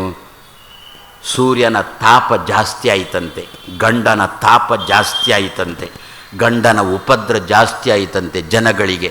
ಆವಾಗ ಜನಗಳು ಏನು ಮಾಡಿದ್ರು ಅಂತಂದರೆ ಸೀದಾ ಹೋಗಿ ಆ ಸೂರ್ಯನ ಹೆಂಡತಿಯನ್ನು ಆಶ್ರಯಿಸಿದ್ರಂತೆ. ಸೂರ್ಯನ ಹೆಂಡತಿ ಹೆಸರು ಛಾಯಾ ಅಂಥೇಳಿ. ಛಾಯಾ ಅಂದರೆ ನೆರಳು ಅಂತ ಅರ್ಥ. ನೆರಳನ್ನು ಹೋಗಿ ಆಶ್ರಯಿಸಿದ್ರಂತೆ. ಆವಾಗ ಸೂರ್ಯ ತಾಪ ಕೊಡುವುದು ಕಮ್ಮಿ ಮಾಡಿದಂತೆ. ಆದ್ದರಿಂದ ಸೀದಾ ಹೋಗಿ ಗಂಡಂದಿರನ್ನು ಮಾತಾಡಿಸಬೇಡಿ, ಮೊದಲು ಅವರ ಹೆಂಡಂದಿರನ್ನು ಬಡಿದು ನೋಡಿ. ಇದೆಲ್ಲ ಅವರು ಹೇಳಿದರೆ ನಡಿ. ನಿಮಗೆ ವರ್ಗಾವಣೆ ಆಗಬೇಕಾ? ನಿಮ್ಮ ಮೇಲಧಿಕಾರಿ ಹತ್ರ ಹೋಗಬೇಡಿ, ಆ ಮೇಲಧಿಕಾರಿಯ ಹೆಂಡತಿ ಹತ್ರ ಹೋಗಿ ಮೊದಲು. ಸ್ವಲ್ಪ ಹೋಗುವಾಗ ಹಾಗೆ ಕೈ ಬೀಸಿಕೊಂಡು ಹೋಗಬೇಡಿ. ಮತ್ತೆ ಸ್ವಲ್ಪ ತರಕಾರಿಯೋ ಅದು ಕೇಳಿಕೊಂಡು ಹೋಗಿ. ಅವರಿಗೆ ಯಾವುದು ಪುನಃ ಯಾವ ತರಕಾರಿ ಇಷ್ಟ ಅಂತ. ಇನ್ನು ಅವರು ಬಿಟ್ಟ ತರಕಾರಿ ಹಿಡ್ಕೊಂಡು ಹೋಗಿಬಿಟ್ರೆ ನಿಮಗೆ ಅಲ್ಲಿಂದ ಕೆಳಗೆ ಪ್ರಮೋಷನ್ ಡಿಮೋಷನ್ ಆದೀತು. ಆದ್ದರಿಂದ ಅವ್ರಿಗೆ ಯಾವ ತರಕಾರಿ ಇಷ್ಟ ಅಂತೂ ಇದನ್ನೆಲ್ಲ ಅದೇ ರೀತಿಯಲ್ಲಿ ದಾಸರು ಅಂತ ಇದ್ದಾರೆ. ಭಗವಂತನ ಬಳಿಗೆ ಬೇಡಬೇಕು ಅಂತಾದರೆ ಮೊದಲೇ ನೇರ ಹೋಗಿ ಬೇಡಬೇಡ. ಜಗದಂಬಾರಮಣ, ಎನ್ನ ತಾಯಿಯಾಗಿರತಕ್ಕಂತಹ ಲಕ್ಷ್ಮಿಯ ಗಂಡನೇ. ಅಲ್ಲಿಂದಲೇ ಬಂದದ್ದು ಅಮ್ಮ ಅವರ ಗಂಡ. ಪ್ರತಿಯೊಂದಕ್ಕೂ ಕೂಡ ನಮ್ಮ ಶಾಸ್ತ್ರದ ಹಿನ್ನೆಲೆ ಉಂಟು. ಅದು ನಾವು ಹೆಮ್ಮೆಯಿಂದ ಹೇಳಿಕೊಳ್ಬೋದು. ಇದನ್ನು ಶಾಸ್ತ್ರದ ಹಿನ್ನೆಲೆ ಉಂಟು. ದೇವರನ್ನು ತೋರಿಸ್ಕೊಡ್ಬೇಕು ಲಕ್ಷ್ಮಿಯೇ ಅಲ್ವೋ? ದೇವರನ್ನು ತೋರಿಸ್ಕೊಡ್ಬೇಕು ವೇದವೇ ಅಲ್ವೋ? ವೇದಕ್ಕೆ ಅಭಿಮಾನಿ ಲಕ್ಷ್ಮಿಯೇ ಅಲ್ವೋ? ಶ್ರುತಿ ತತಿಗಳಿಗೆ ಅಭಿಮಾನಿ ಲಕ್ಷ್ಮೀ ಸ್ತುತಿಗಳಿಗೆ ಅಂತ ದಾಸರು, ಜಗನ್ನಾಥ ದಾಸರು ಹೇಳಿದಂತೆ. ಹಾಗಾದರೆ ಜಗದಂಬಾ ರಮಣ ಏನು? 6 ತೆರೆಯ ನೋಡಂಬಿಗ. ಯಾವುದು 6 ತೆರೆ? ಅಸ್ತಿ, ಜಾಯತೆ, ವರ್ಧತೆ, ವಿಪರಿಣಮತೆ, ಅಪಕ್ಷೀಯತೆ. ಅಪಕ್ಷೀಯತೆ ಅಂದರೆ ಕುಗ್ಗುವುದು ಅಂತ ಅರ್ಥ. 6ನೇದ್ದು ನಶ್ಯತಿ. 6 ತೆರೆಯ ನೋಡಂಬಿಗ, ಅದು ಮೀರಿ ಬರುತ್ತಲಿದೆ ಅಂಬಿಗ. ಜನ್ಮಾದಿ ಅಸ್ಯ ಯತಃ, ಅಸ್ಯ ಈ ಲೋಕಕ್ಕೆ ಜನ್ಮಾದಿಗಳು ಸೃಷ್ಟಿಯಾದಿಗಳು 6 ಯಾರಿಂದಲೋ, ಯತಃ ಯಾರಿಂದಲೋ, ಸತ್ಯಂ ಪರಂ ಧೀಮಹಿ. ಅದು ಮೀರಿ ಬರುತ್ತಲಿದೆ ಅಂದರೆ ಮೊದಲು ಅಸ್ಥಿ ಅಲ್ವೋ? ಗರ್ಭಾಧಾನ ಆಯಿತು, ವೈದ್ಯರ ಬಳಿಗೆ ಹೋದೆವು, ವೈದ್ಯರು ಪರೀಕ್ಷೆ ಮಾಡಿ ಅಸ್ಥಿ ಅಂತ, ಗರ್ಭದಲ್ಲಿ ಮಗು ಇದೆ ಅಂತಂದು. 1 ತಿಂಗಳು ಆಗಿಲ್ಲ ಗರ್ಭಾಧಾನ ಆಗಿ, 2ನೇ ತಿಂಗಳಿಗೆ ಪ್ರವೇಶ ಆಯಿತಷ್ಟೇ. ಆ ವೈದ್ಯರು ಮೊದಲೇ ತಾಕಿತ್ತು. ಇಲ್ಲಿ ವೈದ್ಯರಿದ್ದಾರೇನು ಗೊತ್ತಿಲ್ಲ, ನಾನು ಎಲ್ಲ ವೈದ್ಯರ ಬಗ್ಗೆ ಹೇಳ್ತಾ ಇಲ್ಲ. ಹಾಗಂತ ಇದು ವಿದುರನ ಮಾತು ನಂದಲ್ಲ. ಆ ವಿದುರ ಸ್ವಾಮಿಗಳನ್ನೂ ಬಿಟ್ಟಿಲ್ಲ, ಎಲ್ಲರನ್ನೂ ತರಾಟೆಗೆ ತಗೊಂಡಿದ್ದಾನೆ ವಿದುರ. ಎಲ್ಲ ವೈದ್ಯರ ಬಗ್ಗೆ ಹೇಳ್ತಾ ಇಲ್ಲ, ಕೆಲವು ವೈದ್ಯರು ಇರ್ತಾರೆ. ಒಮ್ಮೆ ಪರೀಕ್ಷೆಗೆ ಹೋದೆವೋ ಆವಾಗ, ಅದಕ್ಕೆ ಟೆಸ್ಟ್ ಅಂತ ಹೇಳ್ತೀರಾ ನೀವು, ಒಮ್ಮೆ ಟೆಸ್ಟಿಗೆ ಹೋದೆವೋ ಆವಾಗ ವೈದ್ಯ ಅಂದ ಬರುವ ತಿಂಗಳು ಬರಬೇಕು. ಬರುವ ತಿಂಗಳು ಬರುವಂತೆ ಬೇಕಾದ ಔಷಧಿಯನ್ನೇ ಕೊಟ್ಟಿರ್ತಾನೆ. ಮತ್ತು ತಿಂಗಳು ಹೀಗೆ ಪರೀಕ್ಷೆಗೆ ಹೋದಾಗ 2ನೇ ತಿಂಗಳಿಗೆ ಅಂದುಬಿಟ್ಟ ರೆಸ್ಟ್ ಅಂದ. ಏನು ಎಲ್ಲಿ ತನಕ ಅವಸ್ಥೆ. ಹಾಗೆ 9 ತಿಂಗಳು ಗರ್ಭದಲ್ಲಿ ಇಟ್ಟುಕೊಂಡು ಅಮ್ಮ ರೆಸ್ಟ್ ಪಡೆದದ್ದಕ್ಕೇನೆ ಹುಟ್ಟಿದ ಮಗು ರಷ್ಟು ಹಿಡಿದು ಹುಟ್ಟಿತು. ಹಿಂದಿನ ಕಾಲದಲ್ಲಿ ಹಡಿಯುವ ಹಿಂದಿನ ದಿನ ತನಕನೂ ಕೆಲಸ ಮಾಡ್ತಾ ಇದ್ರು. ಹಾಗಾದರೆ ಈಗ ಆಗ್ತಾ ಇಲ್ಲ. ಯಾವುದರ ಪ್ರಭಾವ? ಆಹಾರದ ಪ್ರಭಾವ ಅಂತಂದ್ರೆ. ನಮ್ಗೆ ಏನಾಗಬೇಕು ಅಂತಂದರೆ, ನೆಟ್ಟ ಕೂಡಲೇ ಫಲ ಕೊಡುವ ಗಿಡ ಆಗಬೇಕು ನಮಗೆ. ಆ ನೆಟ್ಟ ಕೂಡಲೇ ಫಲ ಕೊಡುವುದಕ್ಕೋಸ್ಕರ ಅದಕ್ಕೆ ಬೇಕಾದ ತರಬೇತಿಗಳನ್ನೆಲ್ಲ ಅದಕ್ಕೆ ಕೊಡ್ತೇವೆ. ಸರ್ಕಾರದವರು ನಾನಾ ರೀತಿಯ ಗೊಬ್ಬರಗಳನ್ನು ಕೊಡ್ತಾರೆ. ಅದನ್ನು ಹಾಕಿದ್ದೇವೆ. ಇವತ್ತು ನೆಟ್ಟದ್ದು, ನಾಳೆ ಮಾವಿನ ಹಣ್ಣು ಕೊಯ್ದದ್ದೇ, ಆ ಮಾವಿನ ಹಣ್ಣು ತಿಂದದ್ದೇ. ತಿಂದಿರತಕ್ಕಂತಹವರು ಮತ್ತೆ ನೆಲದಲ್ಲಿ ಕೂಡಲಿಕ್ಕೆ, ನಾನು ಕುರ್ಚಿಯಲ್ಲಿ ಕೂತವರ ಬಗ್ಗೆ ಆಕ್ಷೇಪ ಮಾಡ್ತಾ ಇಲ್ಲ, ಯಾಕೆ ನಾನು ಕುರ್ಚಿಯಲ್ಲೇ ಕೂತವ. ಮತ್ತೆ ಏನು ಸಂಧಿ, ಆ ಸಂಧಿ, ಈ ಸಂಧಿ, ಮತ್ತೊಂದು ಸಂಧಿ, ಇನ್ನೊಂದು ಸಂಧಿ, ನೋವು ನೋವು, ಎಲ್ಲ ಜರಾಸಂಧರೆ. ಸಂಧಿಗಳಲ್ಲಿ ಜರ, ಸಂಧಿಗಳಲ್ಲಿ ವಾರ್ಧಕ್ಯ, ಕಾಲ್ಗಂಟು ಸಂಧಿಯೋ ಕೈಗಂಟು ಸಂಧಿಯೋ, ಇಲ್ಲಿ ಜರ. ಅವ ಜರಾಸಂಧ, ನಾವು ಸಂಧಿ ಜರ ಅಷ್ಟೇ. ಹಾಗಾದರೆ ವೈದ್ಯ ಹಾಗೆ ಹೇಳಿದನ. ಮತ್ತೂ ಏನು ಹೇಳ್ತಾನೆ ಗೊತ್ತಾ? ಮಗು ಒಂಚೂರು ಏನೋ ಗರ್ಭದಲ್ಲಿರ್ತಕ್ಕಂಥದ್ದು ವ್ಯತ್ಯಾಸವಾಗಿದೆ, ಆದ್ದರಿಂದ ಪ್ರಯಾಣ ಮಾಡಬೇಡಿ ಅಂತ ಈ ಮಾತು ಬರುತ್ತಾ? ಆದರೆ ಅಸ್ಥಿ, ಗರ್ಭದಲ್ಲಿ ಅಸ್ಥಿ, ಮಗು ಅಸ್ಥಿ. ಅಂಬಿಗ, ಆ ವೈದ್ಯ ಅಂದ, ನಿಮ್ಮ ದೇವರನ್ನು ಬೇಡಿಕೊಳ್ಳಿ ಎಂದ. ಆವಾಗ ದೇವರನ್ನು ಏನು ಬೇಡಿಕೊಳ್ಬೇಕು? ಅಂಬಿಗ, 6ರಲ್ಲಿ ಒಂದು ತೆರೆಯ ನೋಡೋ, ಅದು ಮೀರಿ ಬರುತ್ತಲಿದೆಯೋ, ಗರ್ಭದಲ್ಲಿ ಮಗು ಹೇಗೆ ಇರಬೇಕೋ ಹಾಗೆ ಇಲ್ಲ ಅಂತೆ ವೈದ್ಯರು ಹೇಳ್ತಾ ಇದ್ದಾರೆ. ಅದರಿಂದ ಅಂಬಿಗ, 6ರಲ್ಲಿ ಒಂದು ತೆರೆಯ ನೋಡೋ, ಅದರಿಂದ ಗರ್ಭದಲ್ಲಿ ಹೇಗಿರಬೇಕೋ ಹಾಗೆ ಇರುವಂತೆ ಮಾಡೋ. ಯಾವ ವೈದ್ಯನಂತ ಹೇಳಿದರೂ ಕೂಡ ಪ್ರಯೋಜನ ಇಲ್ಲ ಅಲ್ಲ, ಹೇಳಬೇಕು ಒಬ್ಬ ಭಗವಂತನಲ್ಲೇ ಅಲ್ವೋ. ಹಾಗಾದರೆ ಪುರಂದರ ದಾಸರು ಈ ಹಾಡನ್ನು ಮಾಡಿಕೊಟ್ಟದ್ದು ಯಾರಿಗೆ ಅಂತಂದರೆ, ನಮ್ಮ ಭಾರತೀಯ ತಂದೆ ತಾಯಿಗಳಿಗೋಸ್ಕರ ಈ ಹಾಡನ್ನು ಪುರಂದರದಾಸರು ಮಾಡಿಕೊಟ್ಟಿದ್ದಾರೆ. ಪ್ರತಿ ದಿವಸ ಈ ಹಾಡನ್ನು ಹಾಡೋಣ. ಗರ್ಭಾಧಾನ ಆದಮೇಲೆ ಅಂತ ಇಟ್ಟುಕೊಳ್ಳೋದು ಬೇಡ. ಪ್ರತಿ ದಿವಸ ಈ ಹಾಡನ್ನು ಹಾಡಲಿಕ್ಕೆ ನಾವು ಪ್ರಯತ್ನ ಮಾಡೋಣ. 6ರಲ್ಲಿ ಒಂದು ತೆರೆಯ ನೋಡೋ ಅಂತ ಪ್ರತಿ ದಿವಸ ಪ್ರಾರ್ಥನೆ ಮಾಡಿಬಿಟ್ರೆ ಅದೇ ವೈದ್ಯ ಅಂತಾನೆ. ಹೋದ ತಿಂಗಳು ಮಗು ಹೇಗೆ ಇರಬೇಕು ಹಾಗೆ ಇರಲಿಲ್ಲ, ಇವತ್ತು ಮಗು ಆ ಗರ್ಭ ಚೀಲದಲ್ಲಿ, ಗರ್ಭ ಗುಡಿಯಲ್ಲಿ ಹೇಗೆ ಇರಬೇಕೋ ಹಾಗೇ ಉಂಟು, ನಿಮ್ಮ ಅದೃಷ್ಟ ಅಂತಾನೆ. ಯಾವುದರ ಪ್ರಭಾವ? ಹಾಡಿನ ಪ್ರಭಾವ. ದಾಸರು ಬರೇ ಹಾಡು ಮಾಡಿ ಸಮಾಜಕ್ಕೆ ಕೊಟ್ಟದ್ದಲ್ಲ, ತಮ್ಮ ತಪಸ್ಸನ್ನು ಹಾಡಲ್ಲಿ ತುಂಬಿಸಿ ಸಮಾಜಕ್ಕೆ ಕೊಟ್ಟಿದ್ದಾರೆ. ಆದ್ದರಿಂದಲೇ ಈಗಿನ ಜನ, ನಾವು ಹಾಡು ಮಾಡಬೇಡಿ ಅಂತ ನಾನು ಹೇಳೋಲ್ಲ, ಆದರೆ ಹಾಡು ಮಾಡಿ ಅದು ಪ್ರಚಾರಕ್ಕೆ ಬರಬೇಕು ಅಂಥೇಳಿ ಆ ಹಾಡಿನ ಕೊನೆಯಲ್ಲಿ ಪುರಂದರ ವಿಠಲ ಅಂತ ಮಾತ್ರ ಹಾಕಬೇಡಿ. ಹಾಡು ಎಷ್ಟು ಬೇಕಾದರೂ ಮಾಡೋಣ. ಏನೋ ದೈವದತ್ತವಾಗಿ ನಮಗೆ ಬಂದಿದೆ ಹಾಡು ಮಾಡಲಿಕ್ಕೆ, ಒಂದು ಶಕ್ತಿ ದೈವ ಕೊಟ್ಟಿದ್ದಾನೆ, ಅದು ಪ್ರಚಾರಕ್ಕೆ ಬಂದಿಲ್ಲ ಅಂತ ಹೇಳಿಕೊಂಡು ನಾವು ಅದಕ್ಕೆ ಕೊನೆಯಲ್ಲಿ ಏನು ಮಾಡ್ತೇವೆ? ಅಂಕಿತ ಪುರಂದರ ವಿಠಲ ಅಂತ ಆಗ್ತೇವೆ. ನಾವು ಕಣ್ಣು ತೆರೆದ ಧೃತರಾಷ್ಟ್ರರು. ಅವ ಹೊರಗಿನಿಂದ ಕುರುಡ, ನಾವು ಒಳಗಿನಿಂದ ಕುರುಡರು. ಆದ್ದರಿಂದ ಅದನ್ನು ನೋಡಿ, ಪುರಂದರ ವಿಠಲರು ಮಾಡಿದ ಹಾಡು ಅಂತಂದು ಒಂದೇ ಸವನೆ ಹಾಡಿದೆವು. ಫಲಿತಾಂಶ ಏನಿಲ್ಲ. ಪುರಂದರ ವಿಠಲ ಅಂತಂದೆವು, ಅವನು ಅಂದ ಪುರಂದರ ವಿಠಲ ಅಂತ ಅವನು. ಇಂತಹ ಹಾಡುಗಳನ್ನು ಪುರಂದರ, ವಿಜಯ, ಗೋಪಾಲ, ಜಗನ್ನಾಥ, ಕನಕದಾಸರು, ಶ್ರೀಪಾದರು, ವ್ಯಾಸರಾಜರು, ವಾದಿರಾಜರು ಇವರೆಲ್ಲ ತಮ್ಮ ತಪಸ್ಸನ್ನು ತುಂಬಿಸಿಕೊಟ್ಟಿರತಕ್ಕಂಥ ಹಾಡುಗಳು ಉಂಟಲ್ಲ. ಸದ್ಯ ಈ ಒಂದು ಹಾಡನ್ನು ಪ್ರತಿ ದಿವಸ ಹಾಡೋಣ. ಅಂಬಿಗ, ನಾನಿನ್ನ ನಂಬಿದೆ. ಒಂದನೇದಾಯ್ತಾ ಅಸ್ಥಿ ಎನ್ನುವುದಾಯ್ತಾ ಗರ್ಭದಲ್ಲಿ. ಎರಡನೇದ್ದು ಜಾಯತೆ. ಇದರ ಬಗ್ಗೆ ನಾನು ಏನೂ ಹೇಳೋ ಅಲ್ಲ. ಹುಟ್ಟುವ ಕ್ರಮ ಹೇಗೆ ಗೊತ್ತಾ? ನಮ್ಮ ತಂದೆ ತಾಯಿಗಳಿಗೆ ಗೊತ್ತು. ಏನು, ನಮಗೆ ಮಗು ಬೇಕು, ಹಡಿಲಿಕ್ಕೆ ನಾವು ತಯಾರಿಲ್ಲ ಅಂದರೆ ಏನರ್ಥ? ಮಗು ಬೇಕು, ಹಡಿಲಿಕ್ಕೆ ತಯಾರಿಲ್ಲ ಅಂದರೆ ಯಾವ ರೀತಿಯಲ್ಲಿ ಮಗು ಹುಟ್ಟಬೇಕೋ ಆ ರೀತಿಯಲ್ಲಿ ಮಗುವನ್ನು ಹಡಿಲಿಕ್ಕೆ ನಾವು ತಯಾರಿಲ್ಲ. ಅಂದರೆ ಆ ಪ್ರಸವ ವೇದನೆಯನ್ನು ತಡ್ಕೊಳ್ಳಿಕ್ಕೆ ನಾವು ತಯಾರಿಲ್ಲ. ಆವಾಗ ವೈದ್ಯ ಏನಾಗಿ ಬಂದ? ನರಸಿಂಹನಾಗಿ ಬಂದ. ನಾವು ಏನಾಗಿ ಹೋದೆವು ನಿಮಗೆ ಗೊತ್ತು. ಹಿರಣ್ಯಕಶಿಪುಗಳಾಗಿ ಹೋದೆವು. ಹೊಟ್ಟೆ ಬಗದ, ಮಗುವನ್ನು ತೆಗೆದ. ಒಂದು ಮಾತು ಗೊತ್ತಾ? ಗರ್ಭಗುಡಿಗೆ ಯಾವ ದ್ವಾರದಲ್ಲಿ ಪ್ರವೇಶ ಮಾಡ್ತೇವೋ ಅದೇ ದ್ವಾರದಲ್ಲಿ ಗರ್ಭಗುಡಿಯಿಂದ ಹೊರಗೆ ಬರಬೇಕು. ತಾಯಿಯ ಹೊಟ್ಟೆಯನ್ನು ಬರೀ ಹೊಟ್ಟೆ ನಮ್ಮ ನಿಮ್ಮ ಹೊಟ್ಟೆಯಂತೆ ಅಂತ ಹೇಳಲಿಲ್ಲ. ಆದ್ರಲ್ಲೇ ನಮ್ಮ ತಾಯಿಗೆ ಅಷ್ಟು ದೊಡ್ಡ ಸ್ಥಾನಮಾನವನ್ನು ಕೊಟ್ಟದ್ದು ಯಾಕೆ? ನಾವು ಗರ್ಭಗುಡಿಯಲ್ಲಿ ದೇವರಿದ್ದಾನೆ ಅಂತ ಬಂದರೆ ಗರ್ಭಗುಡಿಯನ್ನೇ ತನ್ನೊಳಗೆ ತುಂಬಿಸಿಕೊಟ್ಟಿರತಕ್ಕಂಥ ಹೆಣ್ಮಗಳು ನಮ್ಮ ತಾಯಿಯಂದಿರು. ಆದ್ದರಿಂದ ಆ ತಾಯಿಗೆ ನಮ್ಮ ಲೋಕದಲ್ಲಿ ಅಷ್ಟು ಮಹತ್ವವನ್ನು ಶಾಸ್ತ್ರಕಾರರು ಕೊಟ್ಟರು. ಆ ಗರ್ಭಗುಡಿಗೆ ಮಗು ಯಾವ ದ್ವಾರದಿಂದ ಪ್ರವೇಶ ಮಾಡುತ್ತೋ ಅದೇ. ಎಲ್ಲ ಬಿಡಿ, ನಿಮ್ಮ ಮನೆಗೆ ಪಾದಪೂಜೆಗೆ ನಾನು ಬಂದೆ ಅಂತ ಇಟ್ಟುಕೊಳ್ಳೋಣ. ನಿಮ್ಮ ಮನೆಯದ್ದಾದ ಮೇಲೆ ಇನ್ನೊಂದು ಮನೆಗೆ, ಆ ಇನ್ನೊಂದು ಮನೆ ನಿಮ್ಮ ಮನೆಯ ಹಿಂಬದಿಯಲ್ಲೇ ಉಂಟು.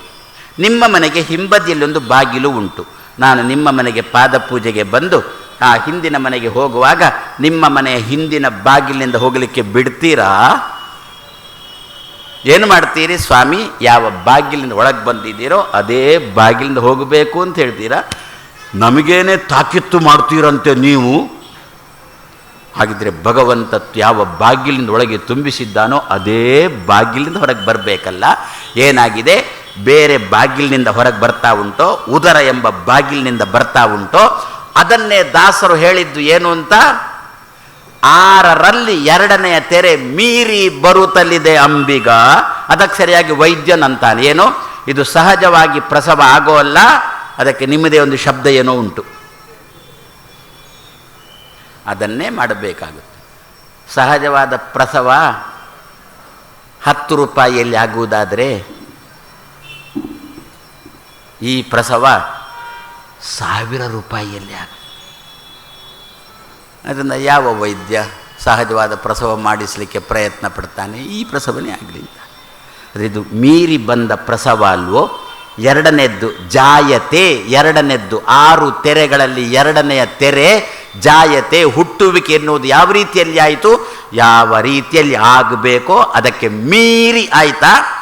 6ರಲ್ಲಿ 2ನೇ ತೆರೆ ಮೀರಿ ಬರುತ್ತಲಿದೆ ಅಂಬಿಗ. ವೈದ್ಯರು ಹೇಳ್ತಾ ಇದ್ದಾರೆ ಅಂಬಿಗ ಇದು ಸಹಜವಾಗಿ ಪ್ರಸವ ಆಗುವುದಿಲ್ಲ ಅಂತ ವೈದ್ಯರು ಹೇಳ್ತಾ ಇದ್ದಾರೆ. ಅಂಬಿಗ ಮೀರಿ ಬರುತ್ತಲಿದೆ, ಯಾರು ಕಾಯುವವರಿಲ್ಲ, ಆದ್ದರಿಂದ ಸಹಜವಾಗಿ ಪ್ರಸವ ಆಗುವಂತೆ ಮಾಡೋ ಅಂಬಿಗ. ಆ ಮೀರಿ ಬರುವ ಪ್ರಸವವನ್ನು ನಿವಾರಿಸೋ, ಅಂದರೆ ಸಹಜ ಪ್ರಸವ ಆಗುವಂತೆ ಮಾಡೋ. ಅವ ವೈದ್ಯ ಹಿಂದಿನ ದಿವಸ ಹೇಳಿ ಕಳಿಸಿಟ್ಟಿರ್ತಾನೆ ಏನು ಅಂತ? ಸಹಜವಾಗಿ ಪ್ರಸವ ಆಗುವುದು ಕಷ್ಟ ಉಂಟು ಅಂತ ವೈದ್ಯ ಹೇಳಿದಾಗ ನಾವು ಈ ಹಾಡನ್ನು ಮೆಲುಕು ಹಾಕೋಣ, ಆವೃತ್ತಿ ಮಾಡೋಣ, ಪುನಃ ಪುನಃ ಪುನಃ ಪುನಃ ಹೇಳೋಣ. 6 ತೆರೆಯ ನೋಡಂಬಿಗ ಅದು ಮೀರಿ ಬರುತ್ತಲಿದೆ ಅಂಬಿಗ ಅಂತ ಹೇಳಿಕೊಂಡು ಜಾಯತೆ ಅನ್ನತಕ್ಕಂಥ 2ನೇ ತೆರೆ ಉಂಟಲ್ಲ ಅದನ್ನು ತಲೆಯಲ್ಲಿ ಇಟ್ಟುಕೊಂಡು ಪುನಃ ಪುನಃ ಪುನಃ ಪುನಃ ಆವೃತ್ತಿ ಮಾಡೋಣ. ಮರು ದಿವಸ ವೈದ್ಯರ ಬಳಿಗೆ ಹೋದರೆ ವೈದ್ಯ ಅಂತಾನೆ ಸಹಜವಾದ ಪ್ರಸವ ಆಗುತ್ತೇರಿ ಅಂತ. 2ನೇ ತೆರೆ 6 ತೆರೆಯ ನೋಡಂಬಿಗ ಅಸ್ತಿ ಜಾಯತೆ. 3ನೇ ತೆರೆ ವರ್ಧತೆ. ವರ್ಧತೆ ಅಂದರೆ ಬೆಳವಣಿಗೆ, ಗೊತ್ತು ಬೆಳವಣಿಗೆ. ಇನ್ನೂ ಅದು KGಯಲ್ಲಿ ಉಂಟು.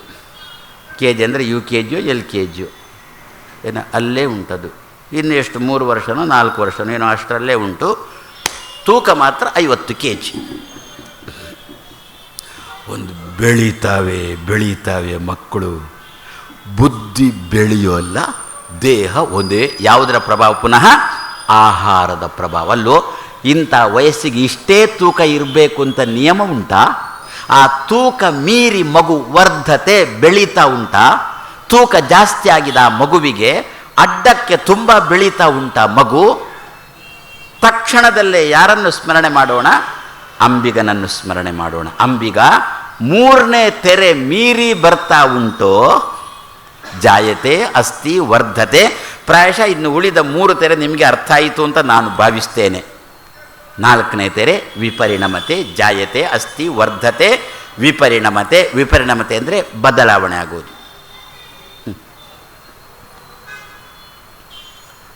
ಮನೆಯಲ್ಲಿ ಜಪ ದೇವರ ಪೂಜೆ, ಜಪ ದೇವರ ಪೂಜೆ, ಜಪ ದೇವರ ಪೂಜೆ. ಅದನ್ನು ತೊಳೆಯುವುದು, ಇದನ್ನು ತೊಳೆಯುವುದು, ತೊಳೆದದ್ದಕ್ಕೆ ಪುನಃ ಪೂರ್ತಿ ಆಯಿತೋ ಇಲ್ಲವೋ ಒಂದು ಸಂಶಯ ಬಂದು ಪುನಃ ತೊಳೆಯುವುದು, ಮತ್ತೊಮ್ಮೆ ತೊಳೆಯುವುದು, ಇನ್ನೊಮ್ಮೆ ತೊಳೆಯುವುದು.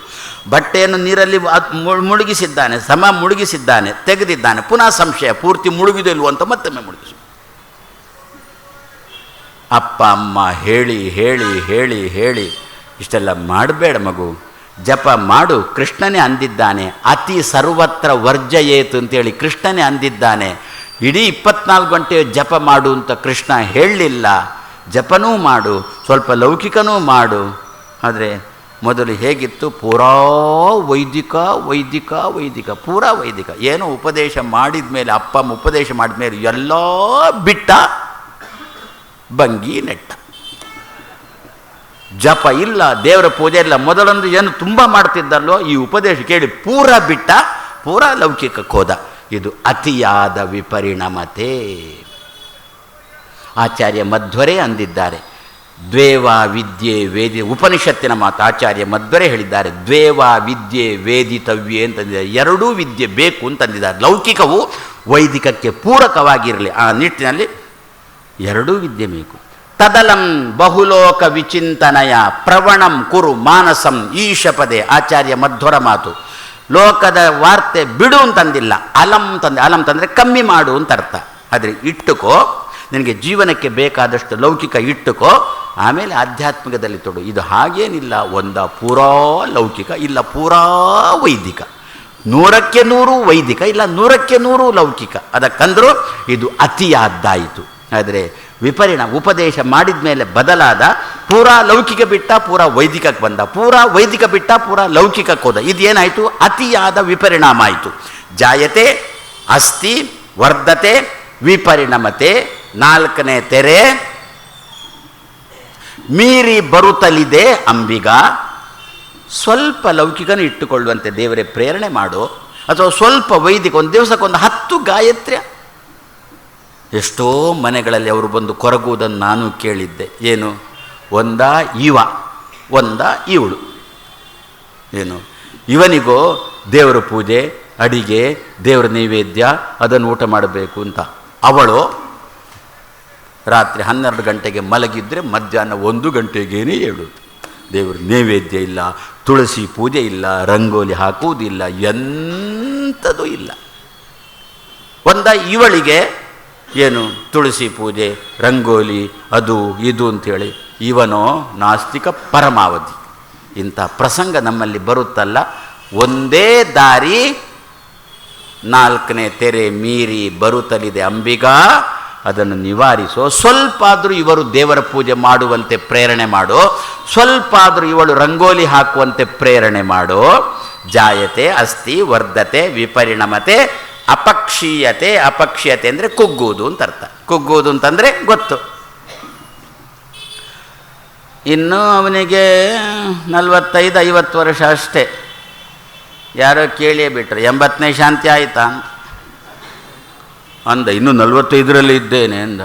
ಅಲ್ಲ, ನಿಮ್ಮನ್ನು ನೋಡುವಾಗ 80ರ ವಯಸ್ಸಿನಂತೆ ಕಾಣ್ತೀರ, ಅದಕ್ಕೆ ಇದೇನು ಕುಗ್ಗಿದ್ದು, ವಿಪರಿಣಾಮ, ಅತಿಯಾದ ಕುಗ್ಗಿದ್ದು ಅಂದ.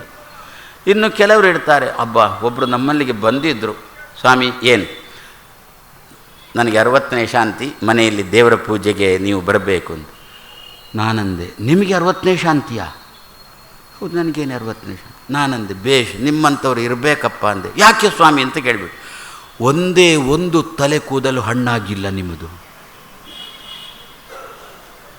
ತಲೆ ಕೂದಲು ಹಣ್ಣಾಗೋದು ಯಾವಾಗ? ತಲೆ ಬಿಸಿ ಜಾಸ್ತಿ ಇದ್ದರೆ, ಟೆನ್ಷನ್ ಜಾಸ್ತಿ ಇದ್ದರೆ, ಆವಾಗ ಏನು ಬೆಳೆಯೋಲ್ಲ, ಮಂಡೆ ಬೋಳಾಗಿ ಬಿಡುತ್ತೆ, ಬೇಗ ಹಣ್ಣಾಗಿ ಬಿಡುತ್ತೆ ಅಂದೆ.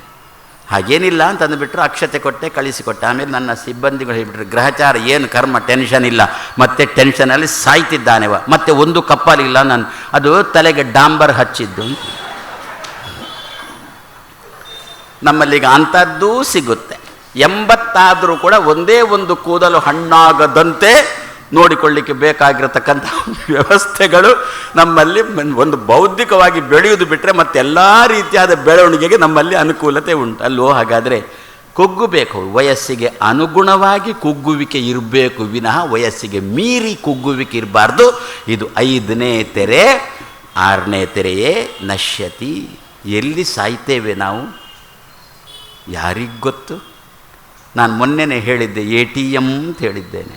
ಅದು ಇರಲಿ, ಎನಿ ಟೈಮ್ ಮರಣ ಅಂತಿರಲಿ, ಆದರೆ ನಮಗೆ ಸಾವು ಹೇಗೆ ಬರಬೇಕು, ಸಹಜವಾದ ಸಾವು ಬರಬೇಕಲ್ಲ. ಎಲ್ಲೋ ರಸ್ತೆಯಲ್ಲಿ ಹೋಗುವಾಗ ವಾಹನ ಗುದ್ದುವುದು, ಏನೇನೋ ಆಗುವುದು, ವಿಷ ಕುಡ್ದ, ನೇಣು ಹಾಕ್ಕೊಂಡ, ಯಾರೋ ಕತ್ತಿಯಿಂದ ಕಡಿದ್ರು, ಇಂಥ ಪ್ರಸಂಗದಲ್ಲಿ ಸಾಯುವುದು ಬರುತ್ತಲ್ಲ, ಇದು ಮಿತಿ ಮೀರಿದ ತರಂಗ, ಮಿತಿ ಮೀರಿದ ತೆರೆ. ಸಹಜವಾದ ಮರಣ ಬರಬೇಕಲ್ವೋ, ನಶ್ಯತಿ. ಹಾಗಾದರೆ ಸಹಜವಾದ ಸಾವು ಬಾರದೆ ಯಾವುದು, ಇದನ್ನು ಏನು ಅಂತ ಕರೀತೇವೆ, ದುರ್ಮರಣ ಅಂತ ಕರೀತೇವಲ್ವೋ. ದುರ್ಮರಣ ಬಾರದೆ ಸರಿಯಾದ ಮರಣ ನನಗೆ ಬರುವಂತೆ 6 ತೆರೆಯ ನೋಡಂಬಿಗ, ಅದು ಮೀರಿ ಬರುತ್ತಲಿದೆ ಅಂಬಿಗ, ಯಾರಿಂದಲೂ ಆಗದು ಅಂಬಿಗ. ಈ ಮೀರಿ ಬರುವ 6 ತೆರೆಗಳನ್ನು ನಿವಾರಿಸಿ ಎನ್ನನ್ನು ದಾಟಿಸೋ ಅಂಬಿಗ, ನಾನಿನ್ನ ನಂಬಿದೆಂಬಲ್ಲಿಗೆ ಇಂದಿನ ಮಾತನ್ನು ಮುಗಿಸ್ತಾ ನಾಳೆ ಸಾಯಂಕಾಲ 6:45 ಪುನಃ ಸೇರೋಣ.